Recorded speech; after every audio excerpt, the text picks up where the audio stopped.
97.3 City FM. The big issue is that weekend analysis discussion program where we bring the big stories, put them on this particular table, bring the best brains around to debate and analyze them so that if there's any part you missed or you don't understand or you do not fully appreciate, you'd get to do so here on The Big Issue. I am Umaru Sandamadu, and today we are focusing on three major issues. Of course, the anti-LGBTQ bill that has been passed. Whether or not it is going to the president is the next question. The main proponent of that particular bill, Member of Parliament for Ningo Prime Minister for Communication, who has also just said that you need an ID card to watch Pono, the Honorable Samonate George, is my guest shortly. Then we will talk about the flood situation in Accra. A drop of rain in Accra causes stress in the whole country. On June 3rd, we were saved, but of course, it reminded us of what happened in 2015, 11 years ago. Well, there were possibilities that the same thing could have happened with just a spark. Thank God we were safe and we were saved. So we'll deal with that issue, how the perennial flooding can be dealt with by the country once and for all. And finally, President John Dramani Mahama would be lame duck, and I'm using that with a lot of reverence and respect. What that means is that he will be head of state, he will be president, but power will start gravitating. You remember what happened to Akufo-Addo in the last days after Dr. Bawumia was chosen as flag bearer? Yes, that thing will happen because President Mahama will not be seeking, well, it's constitutionally barred from running again as president. The jostling for power within the NDC is getting out of hand. Yesterday, we saw a statement from the Ministry of Agriculture, which was a very scathing attack on the Ministry of Finance. Now, it is seen as a bureaucratic confusion or a complex matter of budgetary allocation, at least on the surface, that's how it looks. But deep down, there's a view that what we are seeing is actually a bigger picture, a presidential ambition gone very toxic, where the finance minister, who is believed or suspected to have an interest in being the flag bearer, is tightening the noose on other possible contenders, including Eric Opoku, Minister for Agri, who is also believed to be interested in running for flag bearer. Earlier, we had a similar concern relating to Haruna Idrisu, who is Minister for Education, also believed to be interested. Are these rumors true? Are they not? How would the NDC deal with them? That and more here on The Big Issue. I would want to hear your views on the matters arising on the show today.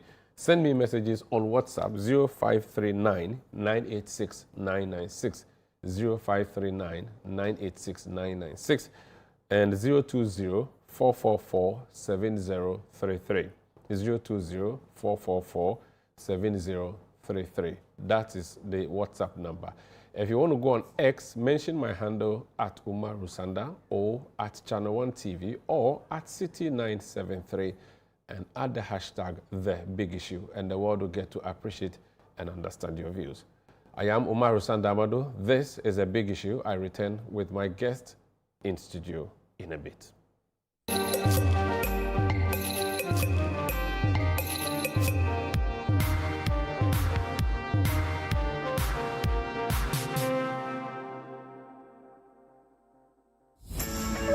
June is for business here at City FM and Channel 1 TV. This June, the ideas get bolder and the future of Ghanaian business takes center stage. Welcome to the City Business Festival 2026.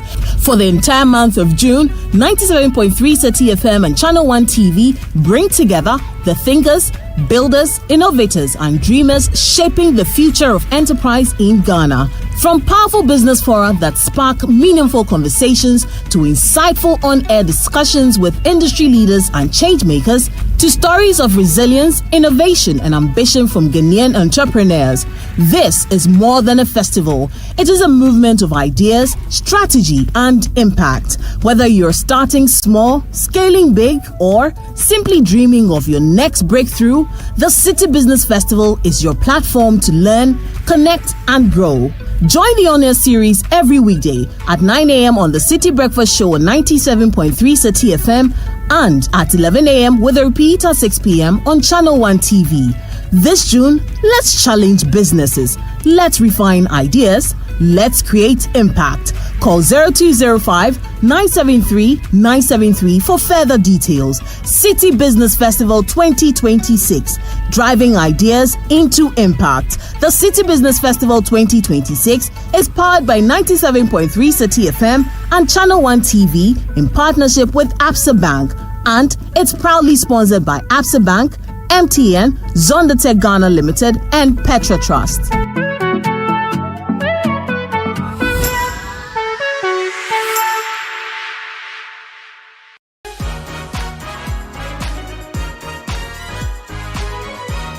We continue our conversation with legendary Ghanaian musician Amanziba Natbrew this week on the Upside Down Show. He shares why he enjoys collaborating with young talents, his desire to venture into gospel music, and his passion for Ghana's creative arts industry. So if you met the Minister of Tourism and Creative Arts and you have to have a conversation with her, what would that be? I'll tell her to, try as much as possible to be on the board of Ministry of Roads and Highways. Because?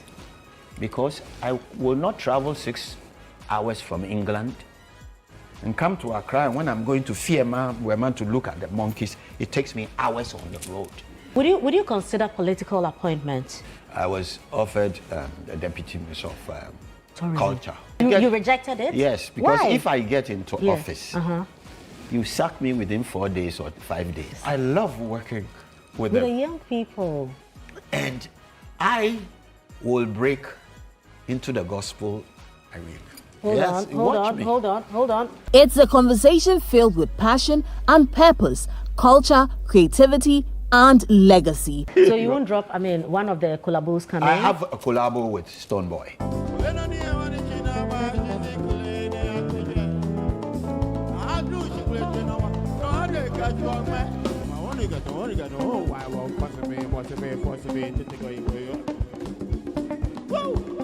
Don't miss the Upside Down Show this Sunday at 7 p.m. prompt, only on Channel 1 TV.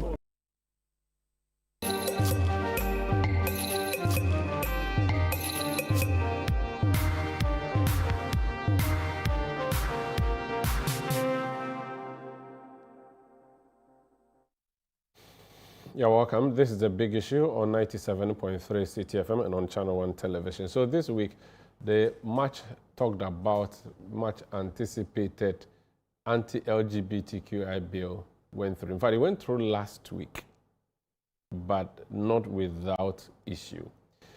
There was a lot of koka to borrow the local language. Eventually went through anyway. The Honorable Mahama Yarika leading the charge for it to go through. Someone at George, who is the lead proponent, was not in town. The Honorable Reverend Ntim Fojo, one of the proponents, was in the chamber, and he did Pontius Pilate on the bill. The bill went through anyway. The Right Honorable Speaker, the Honorable Abansoma Kingsford Bagbin, returned on Tuesday and said, no, it didn't go well, so we have to bring it back. The President himself spoke. He also wasn't very straightforward as to whether he would sign it or not. So the Honorable Speaker wants them to re-debate this bill. But is that even possible? A bill that is supposed to just go to the President. There's a quick summary that has been done by our reporter in Parliament, Niayikwe Okain. I want you to watch that briefly. In the aftermath of the proceedings of the House on Friday, concerns have been raised as to whether the final text of the bill, incorporating all amendments agreed to during the consideration stage, was available to members in a manner that enabled them to fully appreciate the exact form of the final bill before the third reading and ultimate passage into law. I have also taken note of concerns expressed by some honorable members that amendments adopted during the consideration stage did not reflect the position taken by the committee, as stated in the conclusion of the committee's report, to which, and I quote, "The committee having carefully considered the bill, unanimously recommends, unquote, its passage to the House. Unanimously recommends its passage to the House. Neither did the proceedings of that day convey the unanimity nor bipartisan understanding upon which the bill was initially promoted and deliberated upon. What is right must be done rightly. Honorable members, I call on Parliament to rely on the provisions of motions and the conventions of this House to go back to this historic and important bill and reconsider it in the way that is truly bipartisan to conform with the convictions and confidence of our people, the initiators of the bill. It is with this conviction that I invite honorable members to reflect on whether further consideration of this matter may better secure the confidence, unity, collective ownership of the bill, and respect of our faith, laws, and passion of the nation. Accordingly, I respectfully appeal to honorable members to reflect carefully upon the issues raised and to consider in the larger national interests the bipartisan character of the bill, the unity of the House and the nation, and the need to maintain the highest standards of procedural integrity to revisit its decision on the third reading of the bill to permit a reconsideration of the final text of the bill and any amendments thereto. So that's the Right Honourable Speaker of Parliament, Alban Sumana Kingsford Bagby. So the thing he's asking to happen, can it happen? Should it happen? Is it legal? Is it a new thing? Is it even allowed? What should be the role of the President in this matter? Should the clerk to Parliament just send a letter? Can the clerk do that without the Speaker's approval and all of that? That's one of the conversations we'll be having here. Meanwhile, Minister for Communications, Amonate George, a co-sponsor of the bill, spoke to journalists at the 4th Interparliamentary Conference on Family, Sovereignty and Values. And he says, send the bill to the President. The Speaker has made an appeal. I've read the standing order since I saw the appeal. There's nothing in our standing orders for a rescission. When Parliament passes a bill, Parliament is functus officio. I think that the only role that Parliament has today is to transmit the bill to the President. When it goes to the President has indicated that he will want to have scrutiny of the bill. The Constitution spells out the steps the President can take to scrutinize the bill. He has a number of days after it's been transmitted to him to report back to the House and say, I have no objection. I'm signing it. I'm assenting to it.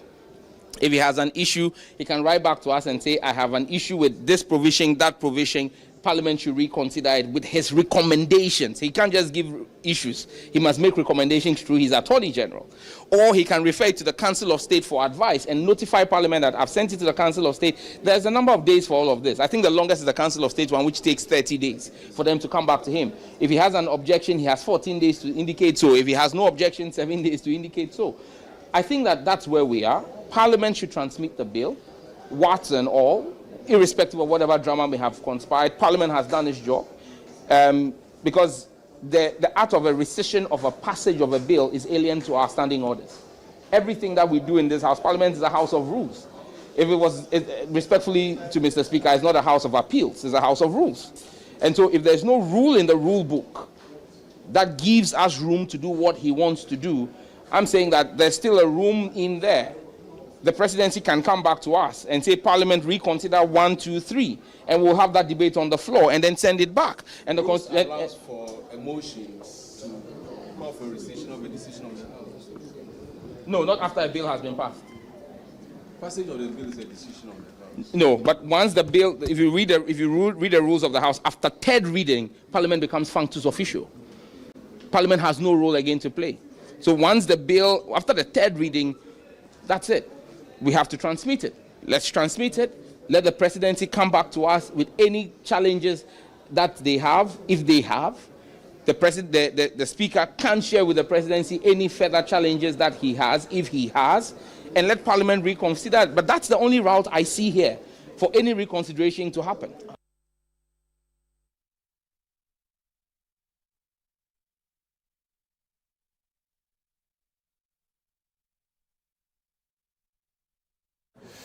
Well, so that is the communications minister, but the issues that are arising as to whether Parliament can do anything at all following the passage of that bill. Now, the bill itself, has it been properly passed? That is the question that has been asked. The Speaker thinks there were procedural errors that have to be dealt with, and as a result of those procedural errors, the bill has to be reconsidered. Is that alien to the rules? Is that possible to even be seen happening? And then, if it will even be dealt with, how would that dealing with be done? That is a conversation. Is it possible to move forward with this bill? And would the bill get to the president for it to be signed, or it will suffer the same fate that it suffered in the last parliament? Let me bring in my guests. So let me first of all introduce my guests who will be joining me for the discussion this morning. I will be joined by John Osai Kwapon. He's a political analyst, a research fellow with CDD. Duncan Amwa is Executive Secretary of COPEC. He will be joining me in studio. Musa Dankwa is Executive Director of Global Info Analytics. He is the one that the NDC people say he's causing them trouble. He should stop the thing he's doing. Lamtik Apanga is Deputy CEO of the Gaming Commission. He is also in studio with me. Dennis Miracles Abwaji speaks for Dr. Mahmoud Baumia. He is a former DCE, former Communications Director. Miracle, good morning. Good morning. How are you doing? We're good. But how are you named Miracle? Miracle is from a certain region that they give such names. But once you survive in a space where you have Honorable Sam George and Co as your political opponents, it's a miracle. So if you want to survive, yeah. So your father named you Miracle yes, in anticipation that you would meet... It's actually my mother who named me. She named me Miracles. In anticipation that I'll be able to survive. No problem. I'll pray for you. I survive with my own political opponents. Let me introduce the Minister for Communication, Digital Technology Innovation. The title of the ministry is long. Please tell the president that we beg he should reduce the title. Last night we saw that they said they were going to do reshuffle. You wait before that one. Let me introduce him properly. So, Member of Parliament for Ningo Pram used to be part of my district, then Dangbi West. Then they decided to seek independence and they left us. And they have more resources, so we are struggling. But we have a regional minister, so we're hoping that he can go and collect some resources from Ningo Pram and come and use to build us. He's also an Arsenal supporter and many other things. Someone at George, Moe. Yeah, okay. Kongeke. Inge Saminya, the money. Inge Saminya. Ke you walk a beer man. Inge Saminya say moto polo. Take for Lena hope you look at you. Bro, how is it going? Everything under control? By God's grace. I mean, I just found out this morning that years before I even found Miracle, his mother had a vision that because of me, she had to name her son Miracle. You're very important. It shows that I'm a man blessed by God. If God can touch mothers to name their children because of me, and I bless God for His mercy and His grace. You have no right of responsibility. I'm not responding. I'm glad I'm surviving. You have no right of Thank you, Mama. Thank you, Mama. I want us to deal with a few issues, and then I'll bring my panelists in. We have the LGBTQ bill that has gone through. You were a very active voice. Then 2 days ago, you came in the news that the enjoyment brothers are having on the porn sites. You want to prevent them from watching unless they come and show their face. I'll ask you to explain what the idea is. The small betting boys take the chill to down until you want to collect it from there. You say they have to bring ID cards. So I'll ask you to explain. In fact, I think we should start with that one first. What are you seeking to do with that? Yes, 2 days ago I spoke, and good morning to our viewers and our listeners. 2 days ago I was a facilitator, or I presented on a panel at the 4th Interparliamentary Conference on Family and Values and African Sovereignty, which was hosted here in Accra. And I spoke on the threats to the African continent in the light of data sovereignty, digital advancement, and artificial intelligence. As part of my presentation, I spoke about the fact that my ministry was working through the Cybersecurity Authority to put together a memo to go to Cabinet. And we're going to require age verification for access to X-rated sites. As well, we're working with the NIA and a few other agencies to also demand that for anybody going to access betting sites, you must show, you must prove age verification. I've seen a lot of the social media commentary, but Umaru, if you sit where we sit and you see the complaints that we get at the Cybersecurity Authority from parents, one of the things that broke my heart was a mother who came broken. Her 7-year-old son was addicted to pornography. 7-year-old? 7-year-old.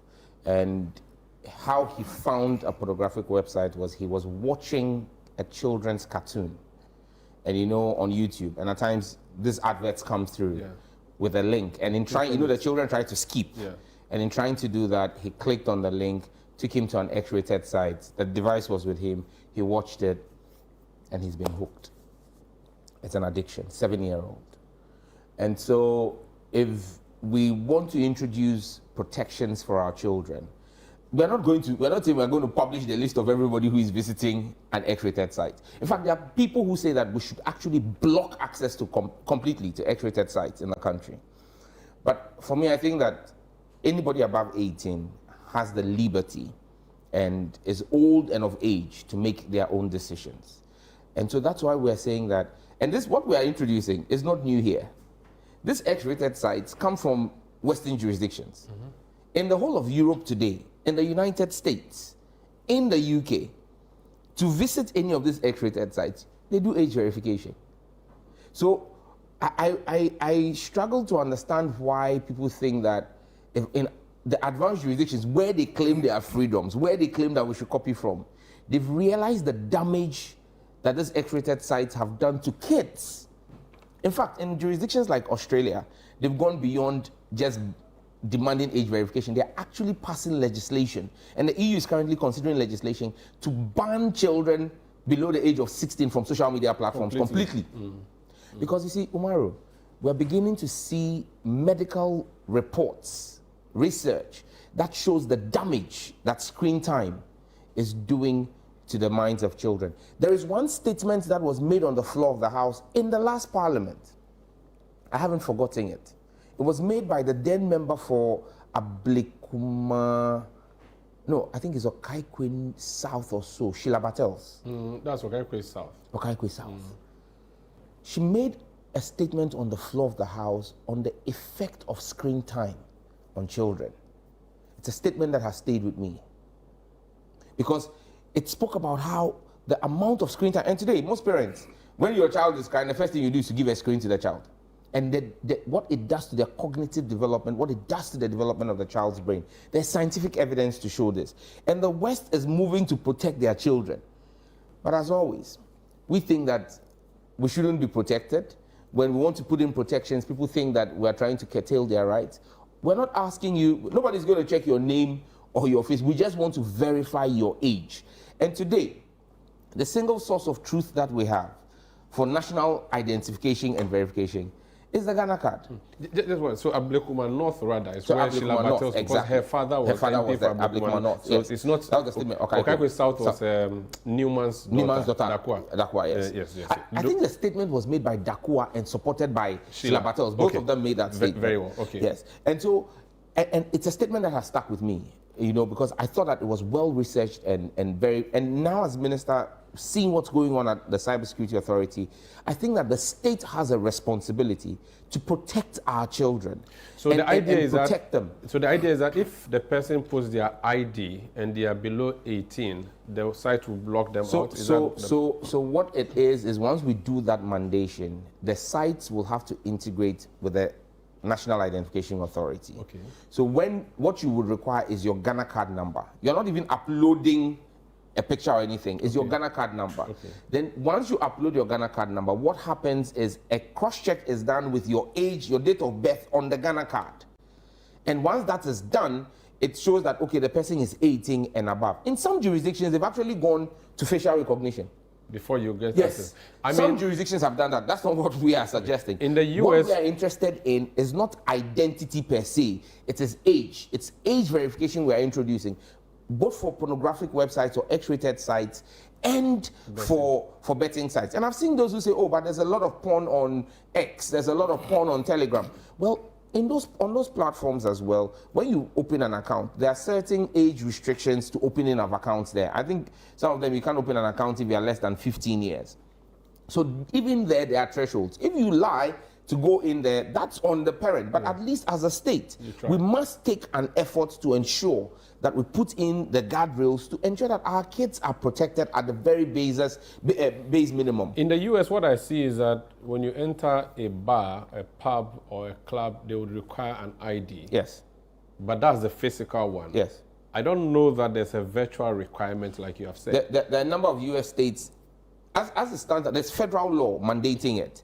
There's about 13 or 14 US states that are challenging the federal law. Okay. But in the rest of the states, they have aligned with federal law, where if you want to view X-rated sites, you actually need to show proof of age. Age verification is becoming a standard requirement across the world. And you have Data Protection Authority under your ministry, so that you are guaranteeing that the people who put their ID cards there, they will be protected. Oh, absolutely. Because we don't want one day Miracle will carry the list and people are worried. But you know what has shocked me is the number of people who seem to be ruffled by this thing. And I'm like, like what's going on in this town? Hey, you don't understand, eh? No, that is a sanctuary. I can't understand. Oh, no, you will not. To understand. Because the number of people who've actually messaged me privately to ask me, hey, so Jata, are you going to publish the names? And I'm like, now, how they say? But my question though is that you are now thinking of this, you take it to cabinet, but practically, is it possible? Because we have VPN where countries that have restrictions, they have a way they go around the internet and do their things. How would you do that? Do you have the capacity? There's always going to be a route for people who are mischievous. In the UK today, if you want to use a VPN, you can use a VPN and put yourself in Ghana because Ghana has no such restrictions and still get access. But the point is, for a child, who is 7 years, like the example I gave you, or 8 years, for that child to have a device and download a VPN onto that device. That's a lot. That's a lot of work. It's not possible for the child. The VPN is not free. The VPN requires a card to be able to pay to have a VPN. I'm not interested in adults. And so an adult who has their card and wants to set up a VPN to bypass, that's really not my concern. You're 18 and above, you make your decisions, you lay your bed, you sleep in it. Okay. But for a 10-year-old, an 11-year-old, and that's why I said that those arguments and those pushbacks, I've heard people make them. Really, tell me how a 10-year-old has a bank card, a MasterCard or a Visa card, to be able to pay and download a VPN, subscribe to that VPN. Yes, they are smart kids, but it then comes to poor parenting.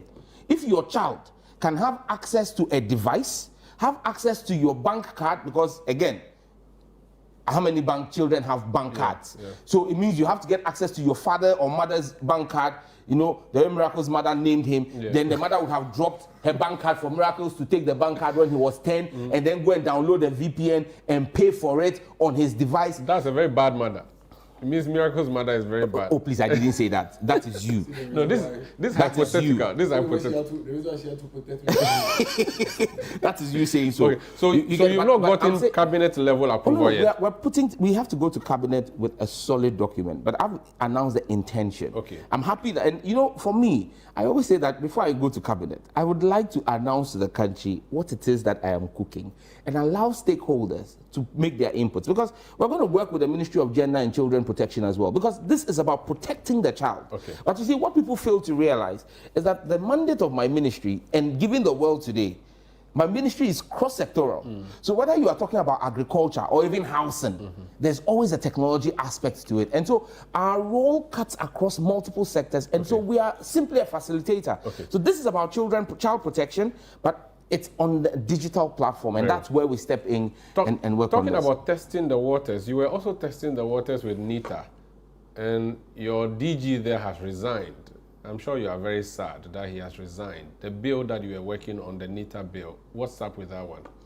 Okay, so let me start with the resignation. The DG resigned end of March. Oliver Kevo. Yeah, end of March. It's not today. Oh, I'm just seeing it running around. Okay. It's not today.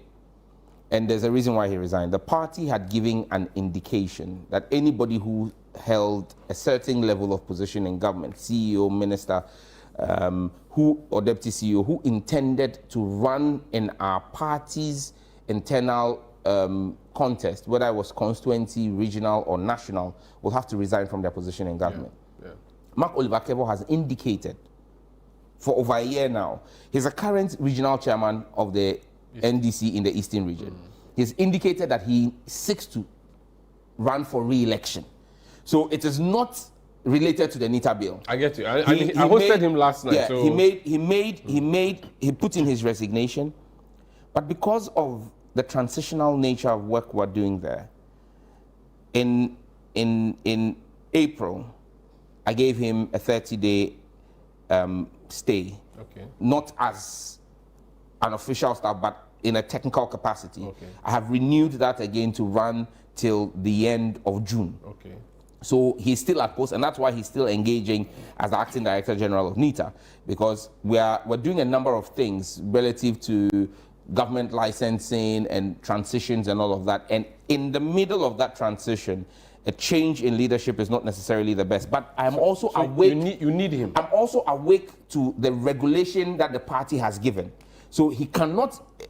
He has his personal ambition, which is to remain as regional chairman, you know, and you cannot also say that we would deprive him of that opportunity. But there's a fine gray area in which we're operating, which allows for him to stay on, not in the capacity as an appointed person. That means you are defying party orders. Why Party not? says let the guy go. He's resigned. So we've accepted his resignation. But you shouldn't keep him. But I'm keeping him. The party didn't say that if you are there in a technical capacity as a technical advisor to the minister, that you should resign. So, exactly. So he's not the DG.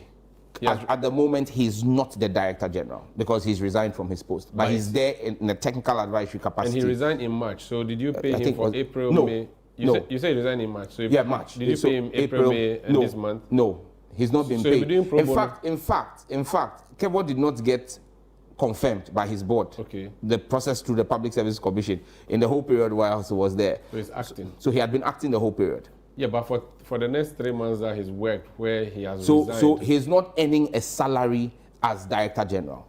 Okay, and you are going to keep him to the end of June or to the end of the year? Till we are done with our processes. But that means he's essentially working and he's not supposed to be working. Umaru, he's not Director General. There's no Director General. The President is going to be appointing a new Director General once we are done with the migration processes that we are in the middle of. Miracle said he wants to cross-examine you. One question. No. I have two issues for you. You know, on the Pon site, initially I was almost for the ID thing, but right now I'm very considerate. So it means that Umaru can use my ID to go and watch the thing in my name. But he said it's adults, he's not his word. No, I'm not interested. So listen. So you're saying that it's ID card number? Yes. So what it means is that if I land my hands on Umaru's ID number, that's all I need. So, but that's why you should realize that right now the Ghana card is being treated as a security document. I agree. And so the same way your passport, you keep your passport safe. Your visa card. No, but Minister, no. As for the number. No. As for number, unless there's going to be verification. Yes, there's going to be a verification. Because normally, as for number. So normally. I'll just create a database on numbers. Let him explain. So you see, that's why we're doing the SIM registration again. And that's why we're doing the SIM registration right now on the back of the national ID card. And I explained to you when I explained the SIM registration process that for every activity against your Ghana card, you'll be flagged. You'll get an OTP to your registered SIM number. So you can approve it. So if I use your number, the verification OTP comes to the number associated with that Ghana card number for me to go through. So you have to approve. If I have taken your card and I've used it, the phone number that the OTP will go to is yours. So there will be some OTP verification. Yes. Okay, that was good. The second concern is that. So are you for it or against? No, wait, I have a second concern. The second concern is, so there will be a database containing a bucket of people who have gone to the site. What's the name of the American And the Ministry of Communication that is headed by Honorable Sam George knows the list. And me, my name. Nah, man. What's the name of the American man whose files have been leaking lately? No, what's the name? Epstein. Epstein. No, man. Nah. I'm against it.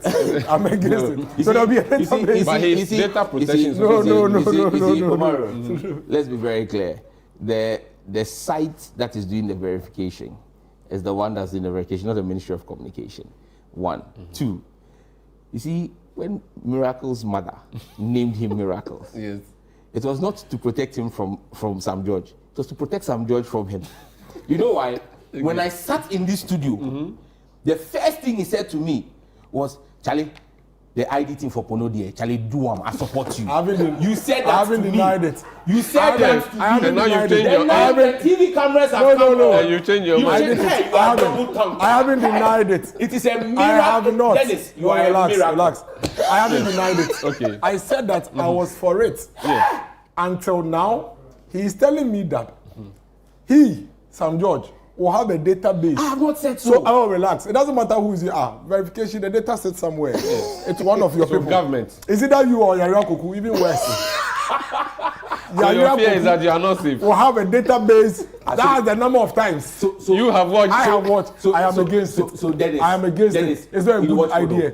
I'm not talking about the watch. I say I am against it. If you know the watch, what's your I'm problem? not talking about the This is a watch. direct question. It's a question. Do you I don't watch watch it. I don't watch Then it. you are safe. You are But safe. you know sometimes. So- You know so sometimes. you No, would relax. rather- relax. you would rather You know your sometimes when you are children are exposed to scrolling, it. when you are Sometimes- scrolling, sometimes, sometimes when you are scrolling on Instagram, Like an a 7-year-old you child. go make mistakes and go press some side and say, hey, see XF, X, do that like X.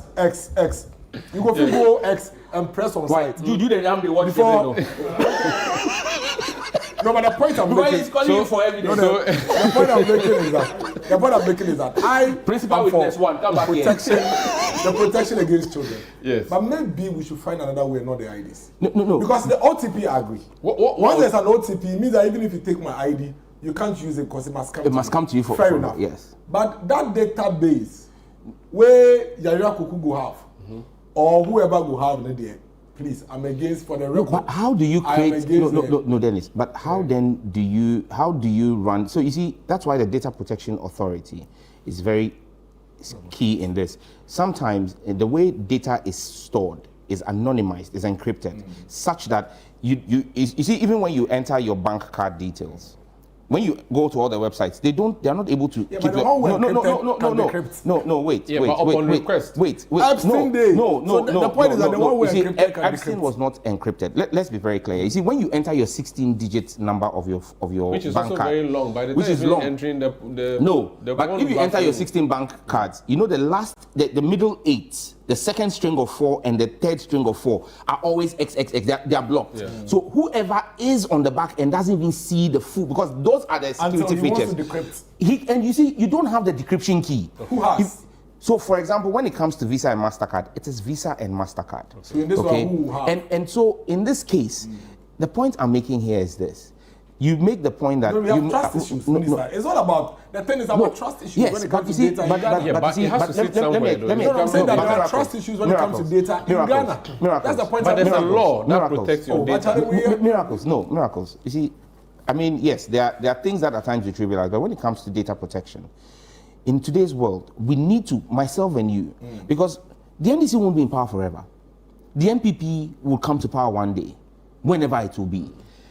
We must build the institutions that our citizens can trust, and we must build on the trust that we build in those institutions. Okay. With all the things that governments are doing, digital identity is critical. And at the base of digital identity is data protection. And so we must work together to build the trust and not bastardize those institutions. Okay. And the point I make here, Umaru, and I land here, is that, look, I hear you are scrolling through. Mistakenly, you click, like the way Dennis and Jude normally mistakenly click on the site. Jude Duncan and Dennis. Duncan and Dennis. And when they click on it, the thing here is There's you a don't second get tier. to watch. When you click on it mistakenly, the thing now asks you for ID. So if it was mistaken, you say, oh, I decline. I won't give you my Maybe ID. I maybe go back. If you mistakenly put your And ID then card, you mistakenly put your ID card, then it asks There's you intent. again. No, it then asks you for OTP. And you then you now mistakenly- mistakenly put your OTP. Then this mistake Then is the a miracle. data, then the data there with you. Then this mistake is a Then the data there miracle. with you. Then the data you go bomb me. This mistake You is a release. miracle. then if you don't have a case, if then you you went go- through all then those you go bomb me. three, 4 steps, No, maybe I'll be curious. Then this mistake is a You are miracle. curious. Maybe I was just curious when I saw the thing. Then I just, let me go see what. you what's want there. to learn a new Then the position. data there with Then that. this mistake is a miracle. One more name will bomb me there. You can't Let's see move it. on. So Nita, the bill. Yeah. Have you fine-tuned it now? Is it ready to be laid, or it's still? It's we still at. we even yesterday we spent 5.5 hours with our 4 law firms, not just on the NITA bill, but on all the bills and civil society. Okay. Not just there's a, I don't know if I have their permission to put out, but we engaged one of the leading think tanks in Ghana. I gave them everything we're going to cabinet with, and they did a 97-page review of the legislation. Wow. And we spent 5.5 hours with them yesterday, going through each one by one, because what they did was they raised all their issues. And then what I did yesterday was, okay, this is you, these are the lawyers who did it, these are my director generals, my technical people, and this is me. Issue 1, law 1, this is issue 1. They raised it, we addressed it, we showed them what the addressing is.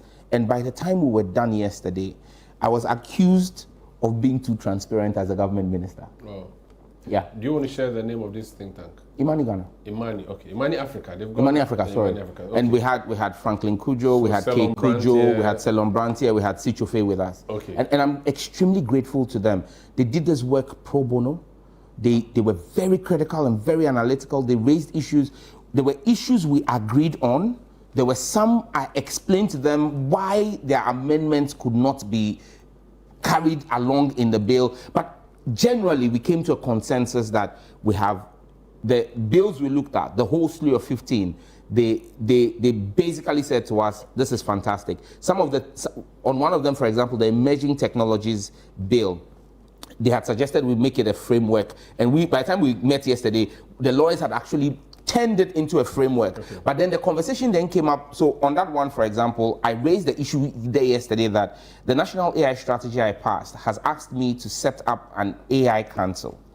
But the Emerging Technologies Framework talks about an Emerging Technologies Council that oversees both AI, machine learning, and other things. So AI is a subset of emerging technologies.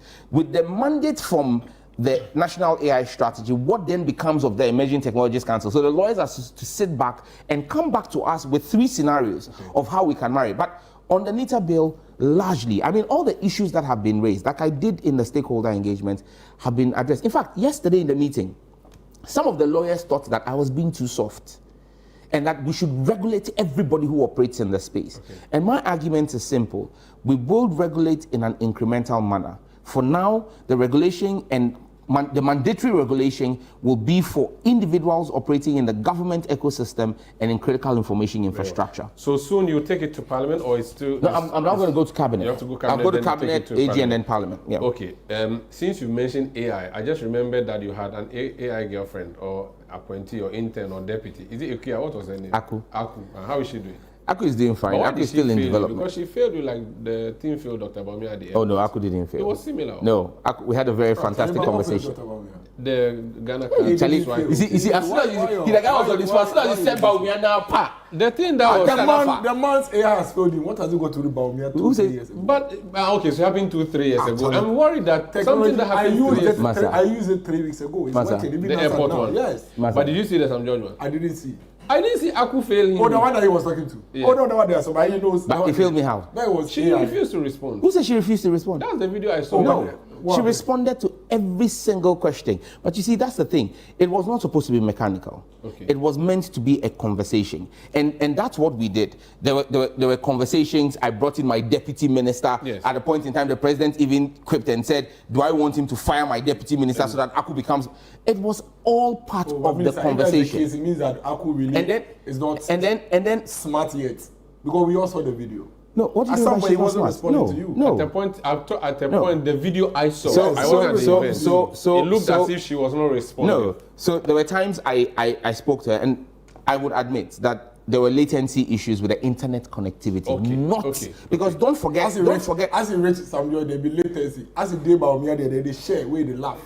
Oh, but The airport that one, one, they the gate don't didn't be open. No. That one they don't be. That one they say open sesame. Ali Baba and the 40 thieves. Open sesame. You Before don't open. we all saw Sam George holding laptop where they on and we know they on.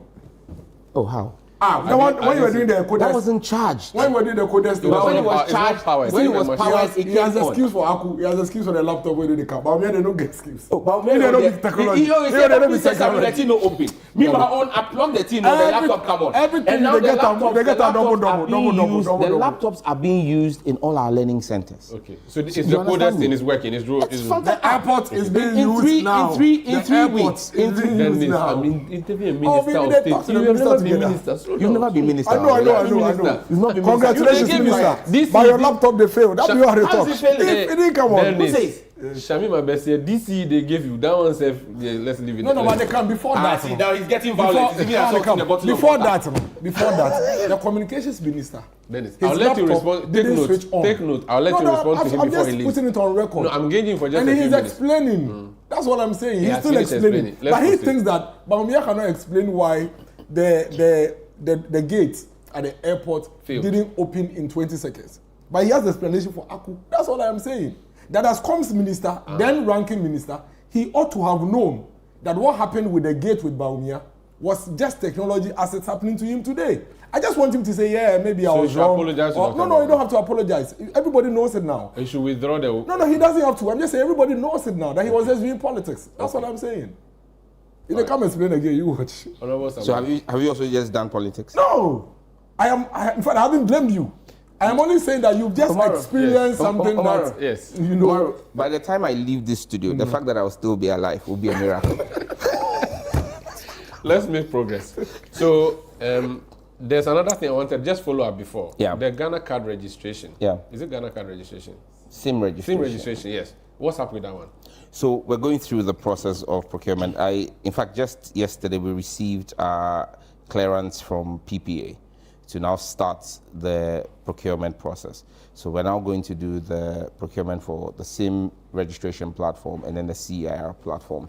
And then we're also currently at the Attorney General's with the drafters to fine-tune. We got cabinet approval on our LI because I'm saying that we need to have a proper legal regime to do the registration. I don't want to do it based on the ministerial fiat. Okay. So the LI is at the AGs. We're hopeful that by the time we'll be done with the procurement processes for the platform, we would have finished with the Attorney General, laid the LI before Parliament, had it matured, and then I'm hopeful that sometime before end of year, Okay. we'll be in a position to go. Very well. Now let's talk about the anti-LGBTQ bill. You were part of the people who brought it before the last parliament. It went through, it never got to Jubilee House. For some reason, I think it got to Akwaje, Sankara, and then it remained there. This one, it has not even left parliament yet. You were not in the chamber when it was debated, but you followed the debate, and now you're back. Has that bill, based on everything you know in parliament, you've been in parliament since 2017, based on everything you know about parliament, would that bill be said to have properly gone through, or like the Right Honourable Speaker said, there are procedural issues that have to be ironed out first before it's transmitted to the president?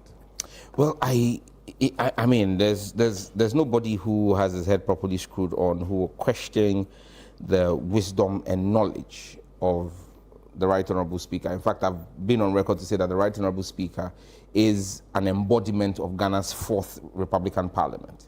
He's been there from day one till today. However, that does not mean that everything that the Right Honourable Speaker says is sacrosanct. That's why it's a democracy. That's why everybody has an opinion.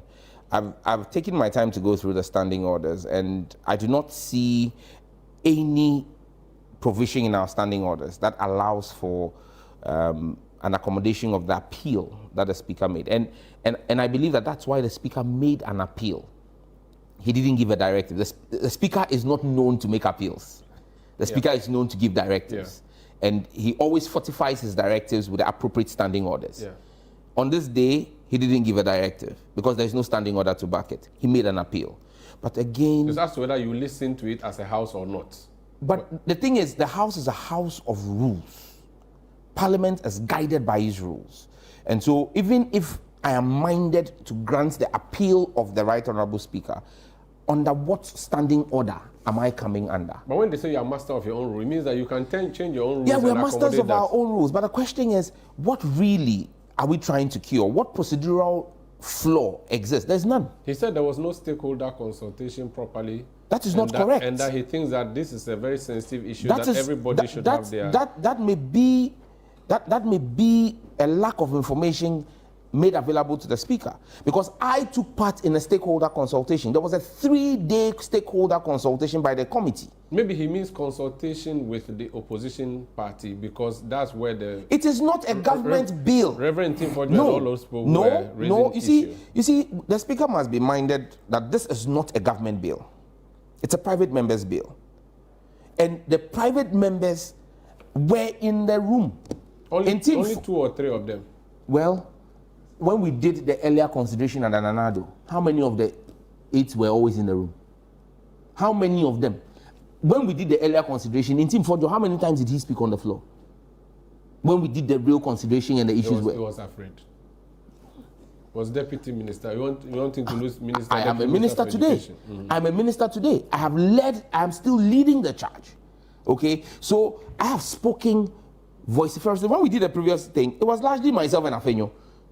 In fact, the opposition to my positions on the bill and Ananado were led by Afenyo Marken and Ayimedu. Yeah. It wasn't in Team Fojo. And so my point is, if today you had signatories to the bill, like in Team Fojo, in the room, and they made their positions, and the amendments have been made, the amendments, the question I ask is what fundamentally is flawed? They say we've watered down the bill.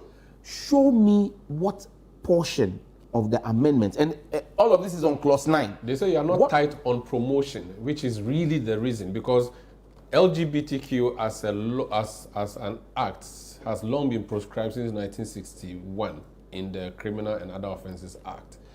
So what you were supposed to prescribe now is a promotion, and that the reason this matter even came to the fore is because some people were deliberately pushing this through our textbooks and setting up safe havens and all of that. And that you, for some reason, because of fear that there'll be international repercussions, decided to take their promotion out and just let the thing be. Umaru, which part of the amendments takes out the promotion? They are in the clause 9, I think there are about 8 explicit exemptions we've stated. In what we submitted as sponsors to Parliament, we said subject to the Constitution and then proceeded. Now, I tried to go through from memory. The first exemption we've stated there is legal advice and legal services. The question is, if today someone is accused of an offense under the Act, does that person have access to legal counsel? Should that person get legal advice? What does the Constitution say about anybody who is charged? That they are innocent until proven guilty, and that they have access, that the right... So that's already settled, isn't there? Yes, but you see... On the academic one, for instance, the question has been raised. If an academic decides that I am doing LGBT things, and I'm stating in there that now gender is no more male and female, but gender also includes all the other lists, and I put it in a textbook, and NACA approves it, and it goes through the school system like we have seen in the past, that is academic platform being used to promote LGBTQ, and that you have deliberately exempted those people so they can go ahead and put in the textbook. No. So again, subject to the Constitution. What does, I think it's Article 36 on the cultural principles of our state, that we would promote the values, that the state has a responsibility to promote values. Today, what are the values that the state has on LGBTQ? We prescribe it. NACA is a state institution. NACA will not, because of the position of the state, approve any textbook that promotes LGBTQ. So that, you see, I keep saying that it's not as though there are no safeguards.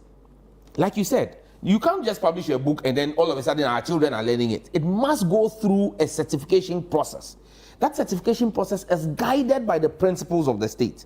So it is not a carte blanche. It's not as though as soon as you do it, You publish a book, then it's straight in our classrooms. Books that go to our classroom go through NACA, come through GES. They are gatekeepers. And you know and I know that today our courts do not give a purposive interpretation to any statute that is made. So at the end of the day, you cannot wake up and just say that, oh, these exemptions which were made, which you see, and don't forget, the government of Amanda Odoi's case, suit against the bill when we passed it under President Akufo-Addo, and Richard Sky's case, was that these exemptions that we say exist were not there, subject to the Constitution. No, not that they were not there. Were not explicit in there, because when you say subject to the Constitution, what in the Constitution are you referring to? And so if right now we have taken our time to break down what we mean by subject to the Constitution, explain to me how that means what. So you have given more meat to the provision. That's what you have done. Absolutely. The argument is that why didn't you, if you were very sure that the bill was proper, let Akufo-Addo sign it, he didn't see, you should have also just carried the same thing and given to President Mahama to sign. Well, Umaru, this is a different parliament. And you know, some of the sponsors have changed. The new ones have joined. There are new sponsors who've joined. Hassan Tampuli was not a sponsor of the old bill. Kabiru Tia was not a sponsor of the old bill. You have new sponsors who have joined. You have new members of parliament who are on the committee. Ayemedu, who was chairman of the committee in the 8th parliament, is not chairman of the committee today.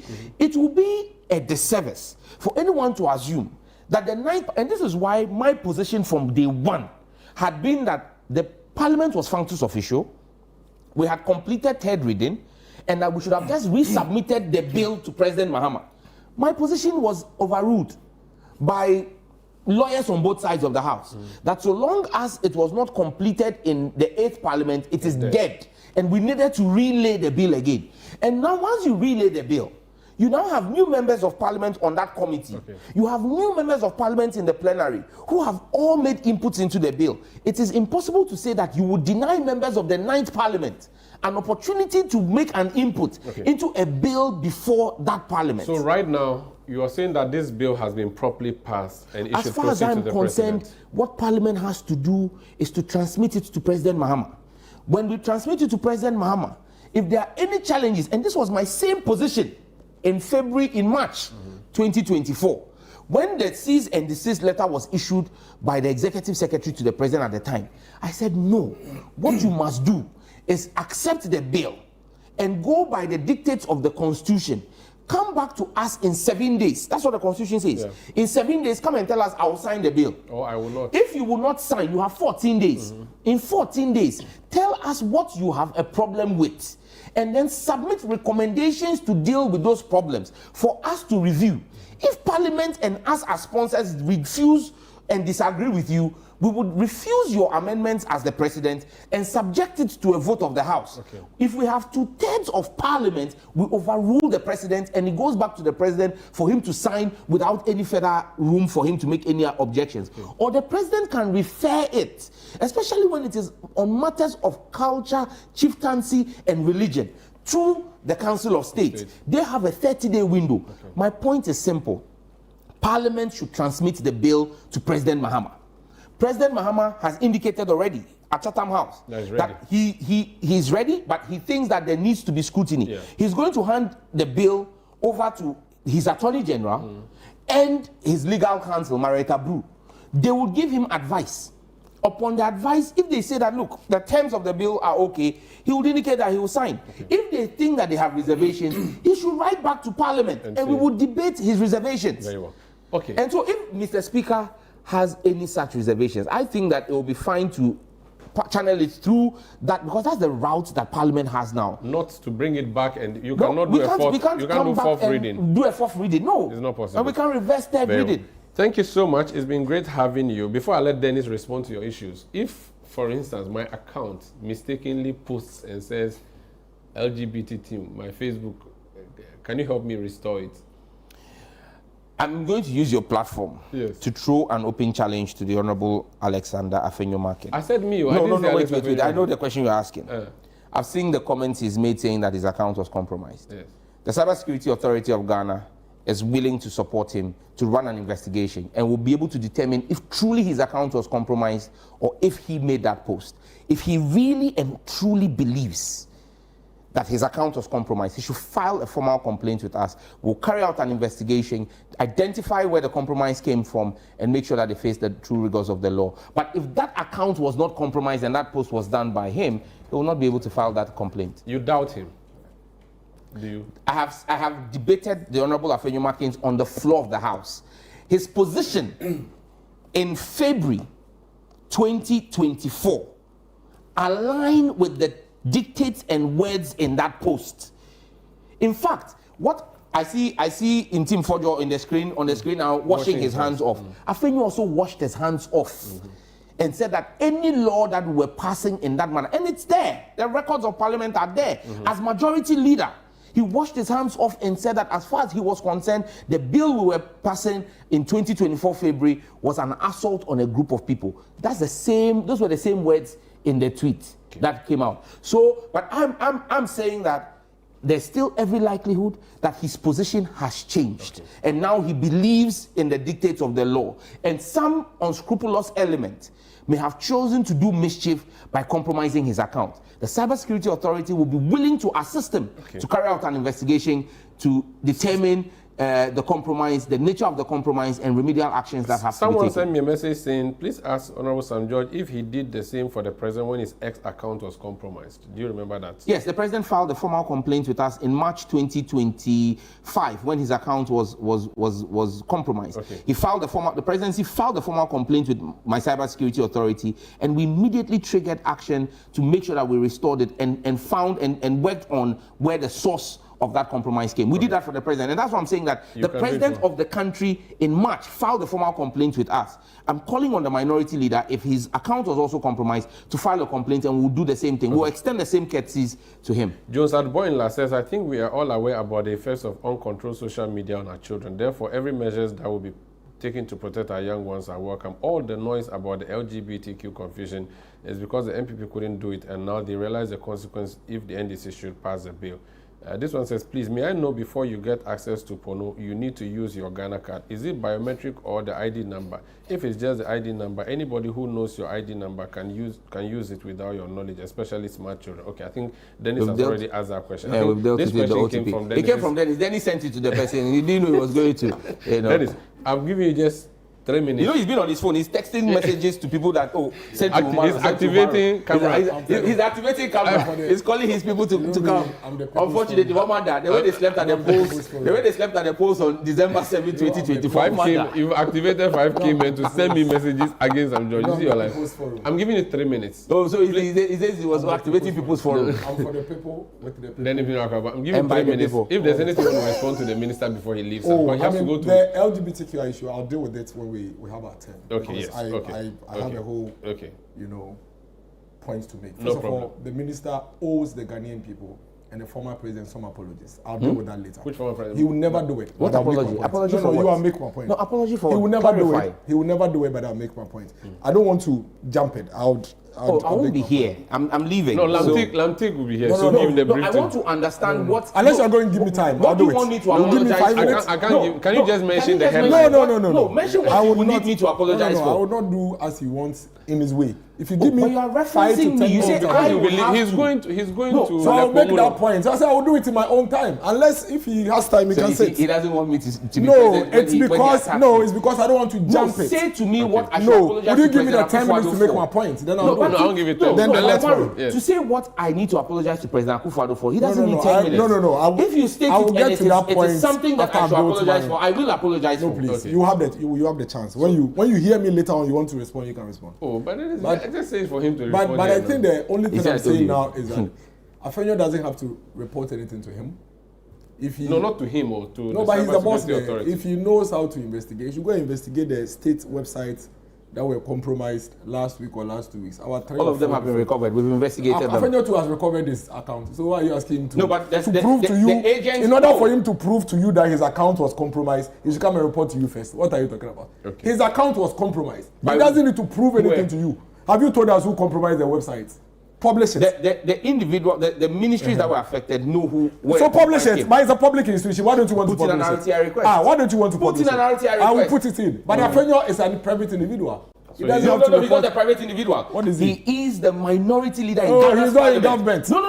please. No, please. Umaru, let's be clear. Maybe Umaru, let me do this. What the are leadership of the house. NSA teacher for you now, so you're public. Teachers are NSA teacher for you now. What are you talking about? Let me hear his reasoning. The leadership of the house. I'm the one speaking. I know. I've No, he will not hijack my time. No, he's not hijacking. Let me finish my point. Hold on. He knows I'm going to expose. What is exposure in this? I'm telling you that Afenyo Makin's Facebook account. It is not minority leaders account. I am actually. It is not minority leaders account. It is not. Please. It is not actually on your side. No, let me end. It is not MPP's account. It is not minority leaders account. It is not an official account of the minority in parliament. It's his personal account. What are you talking about? Okay, he doesn't have to report anything to you. No problem. He's recovered his account. Okay. Go and prosecute those who compromise the ministry's account. Okay. That is what you are supposed to do. What he said is accurate. Umaru. It's a private account. Umaru. You asked me about the president's account. Yes.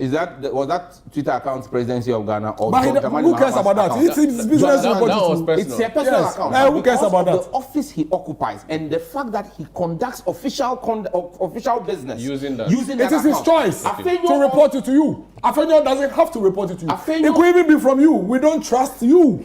So what are you talking about? We should come and report to the same thing to you. You could have been the one who even compromised Afenyo's thing.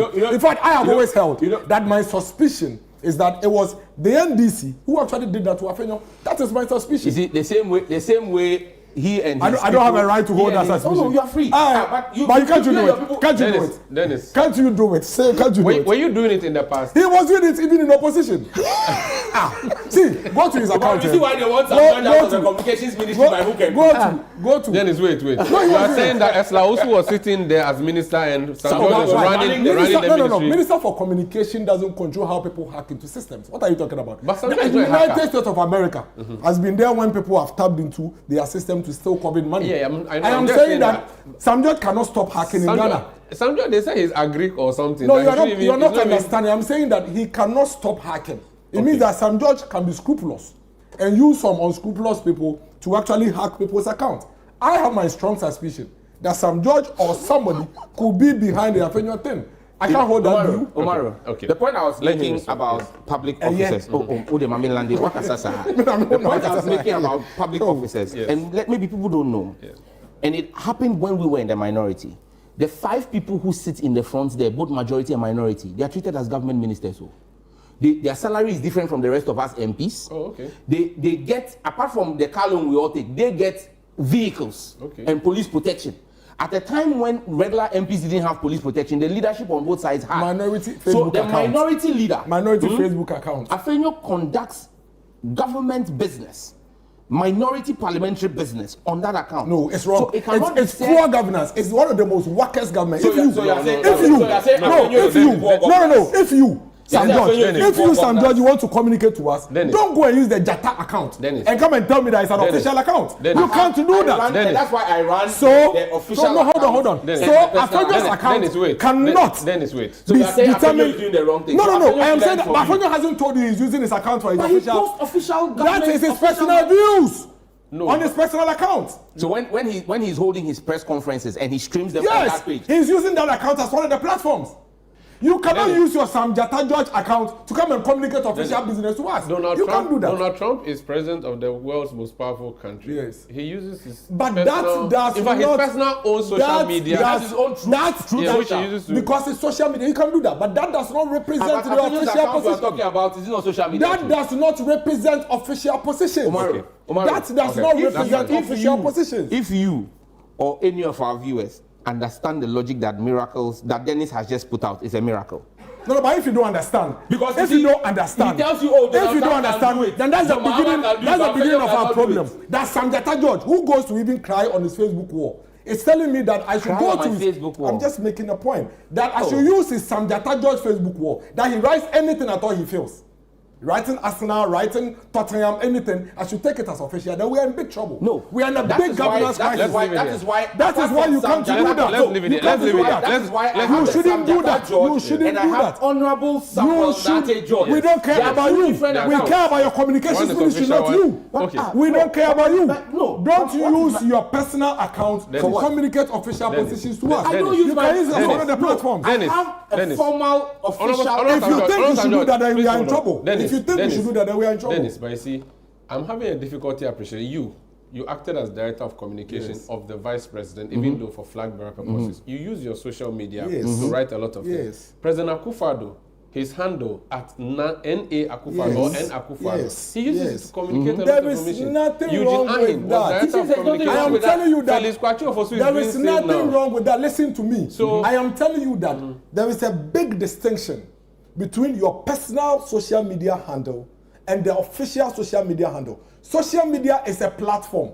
I can share it, give it to you to share, give it to you to share. But when you want to validate the veracity of it, you don't come to the personal wall of Felix Kwachofosu's page. No, you don't do that. You see what I said? It has been happening. No. So you're saying we should stop it now? I am not saying. I am saying that it is one of the platforms that you can use to amplify official documentation. But that does not represent. That does not represent official position. Okay. If you think you should use your Samjatajot account, then we are in trouble. Thank you so much. It's a work governance principle. Thank you, it's like Dennis. saying that you can use samgeorge@gmail.com to do anything because it's yours. Let's leave it Who here. told you this? No, You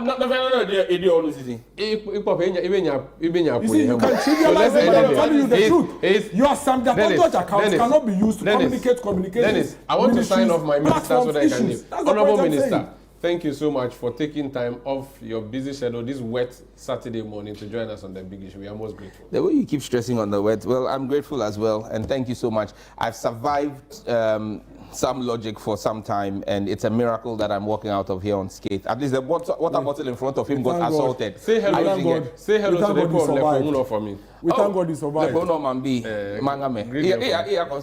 wish you all the best. Thank you so much. Thank you so much. This is the big issue on Channel 1 Television on 97.3 City FM. The Honorable Samuel George is taking leave of us. Dennis Miracle Abuaji is still with me. I have a few more people joining us on the panel. Please stay. You don't use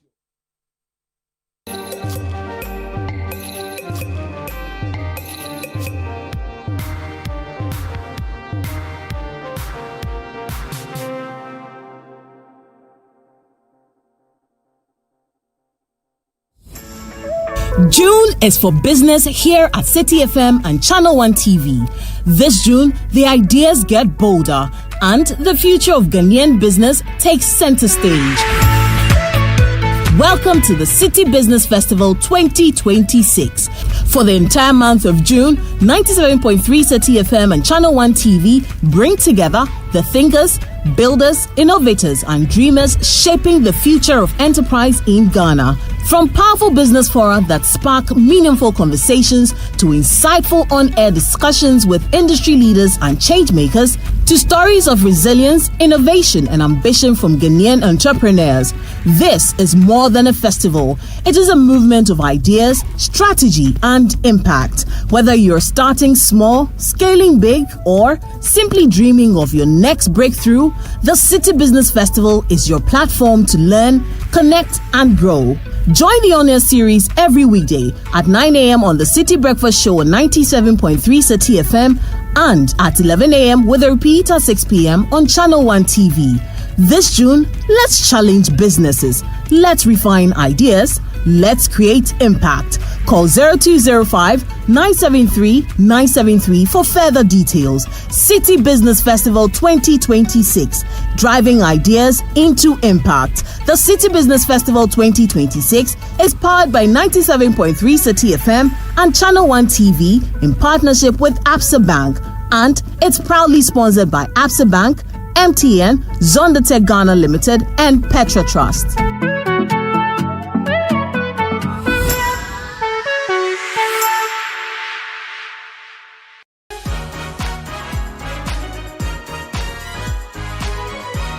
We continue our conversation with legendary Ghanaian musician Amanziba Natbrew this week on The Upside Down Show. He shares why he enjoys collaborating with young talents, his desire to venture into gospel music, and his passion for Ghana's creative arts industry. So if you met the Minister of Tourism and Creative Arts and you have to have a conversation with her, what would that be? I'll tell her to, try as much as possible to be on the board of Ministry of Roads and Highways.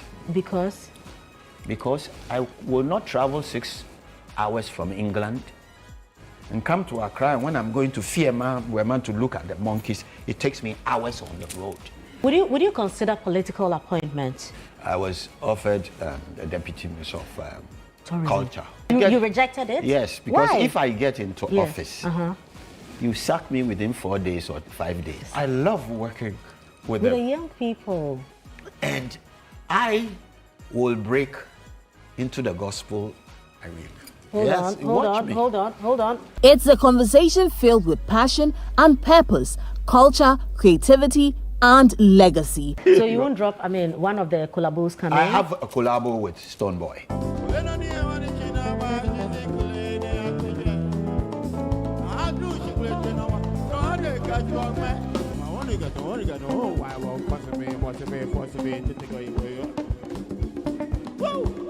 Don't miss the Upside Down Show this Sunday at 7 p.m. prompt, only on Channel 1 TV.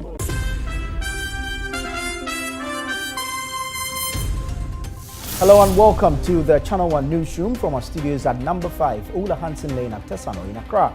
I am Nanatifu Obwati. I'm Frema Edunyami. I am Umaru Sanda Amado. I am Inosafo.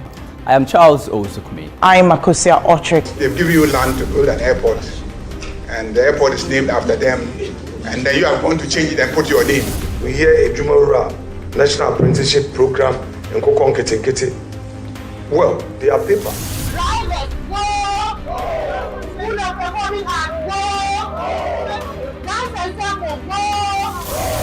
A terrorist attack in Burkina Faso claimed the lives of 8 Ghanaian tomato traders. Our fire extinguishers, they are empty. In the market, our fire extinguishers are empty.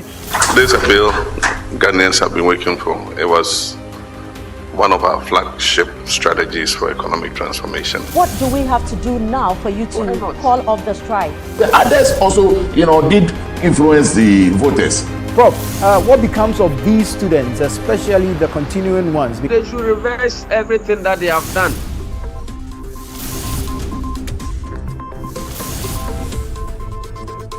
Channel 1 Newsroom airs Monday to Sunday at 8 p.m. only on Channel 1 TV. Welcome to The Point of View. This is your favorite current affairs show here on Channel 1 Television. On The Point of View, we pick the right topics, get the right guests, and ask them relevant questions on issues that matter to you. With the complexities of the issues happening around us on a daily basis, it's the hard-hitting conversations and the probing questions of The Point of View. So what is the Public Account Committee's job? So what we do is to scrutinize, clarify, and find out why certain infractions have been made. What do these IMF programs try to do? The current program is for budget support. Okay. There are no projects attached. That teases apart the twisted entanglements of politics and governance, as well as religious and social discourse. The Point of View brings you the policymakers and duty bearers and drills down to the very bottom of issue. What authority do you have? The Point of View airs every Monday and Wednesday at 9 p.m. only on Channel 1 TV.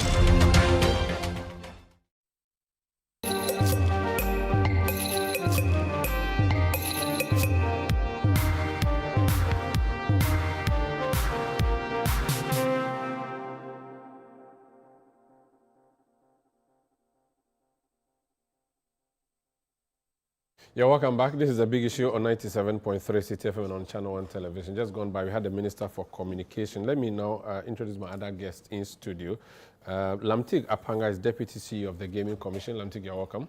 Very much. Musa Dankwa is Executive Director of Global Info Analytics. You're welcome, Musa. Thank you. Dankanamo will be joining us, and I still have with me Dennis Miracle Abuaji. So let's start off. We've had a conversation around someone, I think George. He has mentioned a number of things, but I think the bigger one is the LGBTQ matter. Dennis, the issue happening in Parliament, do you see it as a delay tactic? And your party didn't agree with the bill as part. So are you happy that the Speaker has intervened? How are you going to deal with this matter, considering that the Speaker's request is seen as unlawful to an extent? So Maru, thank you, and good morning to my senior brothers here. See, the reason why I needed time to talk about this LGBTQ is because there's history. And Sam George and a few of the NDC friends are trying to deflect the issues. And taking the conversation out of context because they know what it does to them. No pretense here. If there is one single thing that catapulted the NDC into power in 2024, LGBTQI will be part. In fact, if you should pick the 5 things that catapulted them and gave them a certain high level of goodwill, it will be LGBTQI. They lied about it. They did propaganda about it. They spun the issues on LGBTQI. What did they lie about? I'll come to it. So bad so that at some point, even if you are minding your business and you're police station chairman of MPP, you are seen in a certain light.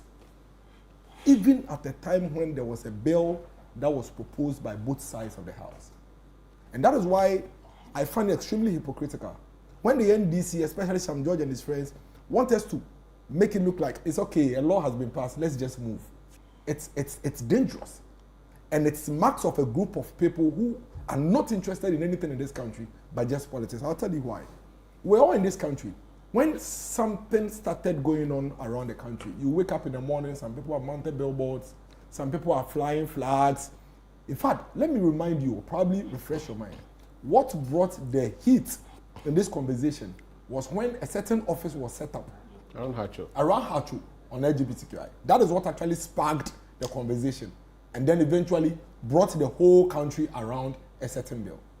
Nobody from the MPP side, or let me say the MPP, I won't say nobody, MPP and NDC made up a lot of people, but the MPP as an organization and government has never for once been against the LGBTQI bill. There is no record of the president or any minister of state or even members of parliament as a group saying that as for us MPP, we're against the bill. None. In fact, for the record, the bill was not championed by Sam George.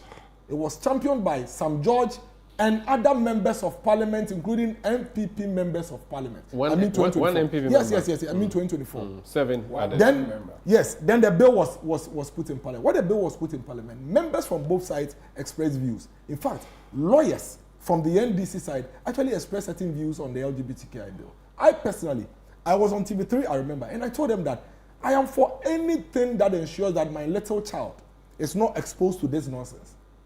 However, I am against certain clauses in the law that criminalizes you, Umar Sanda, and I being sent on an assignment in Tamale and want to go and sleep at Modern City. Our money, we want to save one and use one, and we are going to be charged for some crime. I was against that. I was against so many other aspects of the law. That is what everybody heard us talk about. Not just me, other citizens of the country said that there are certain aspects of the law. That includes even how lawyers can conduct themselves when it comes to issues of LGBTQI, how civil society organizations, how experts can talk about the matter. Because in that law as it was passed in 2024, or as it was being discussed in 2024, included things that did not make sense. Not once did Sam George acknowledge these legitimate concerns of these people. All he said was that pass the bill, pass the bill, pass the bill. And people kept saying the bill is dangerous.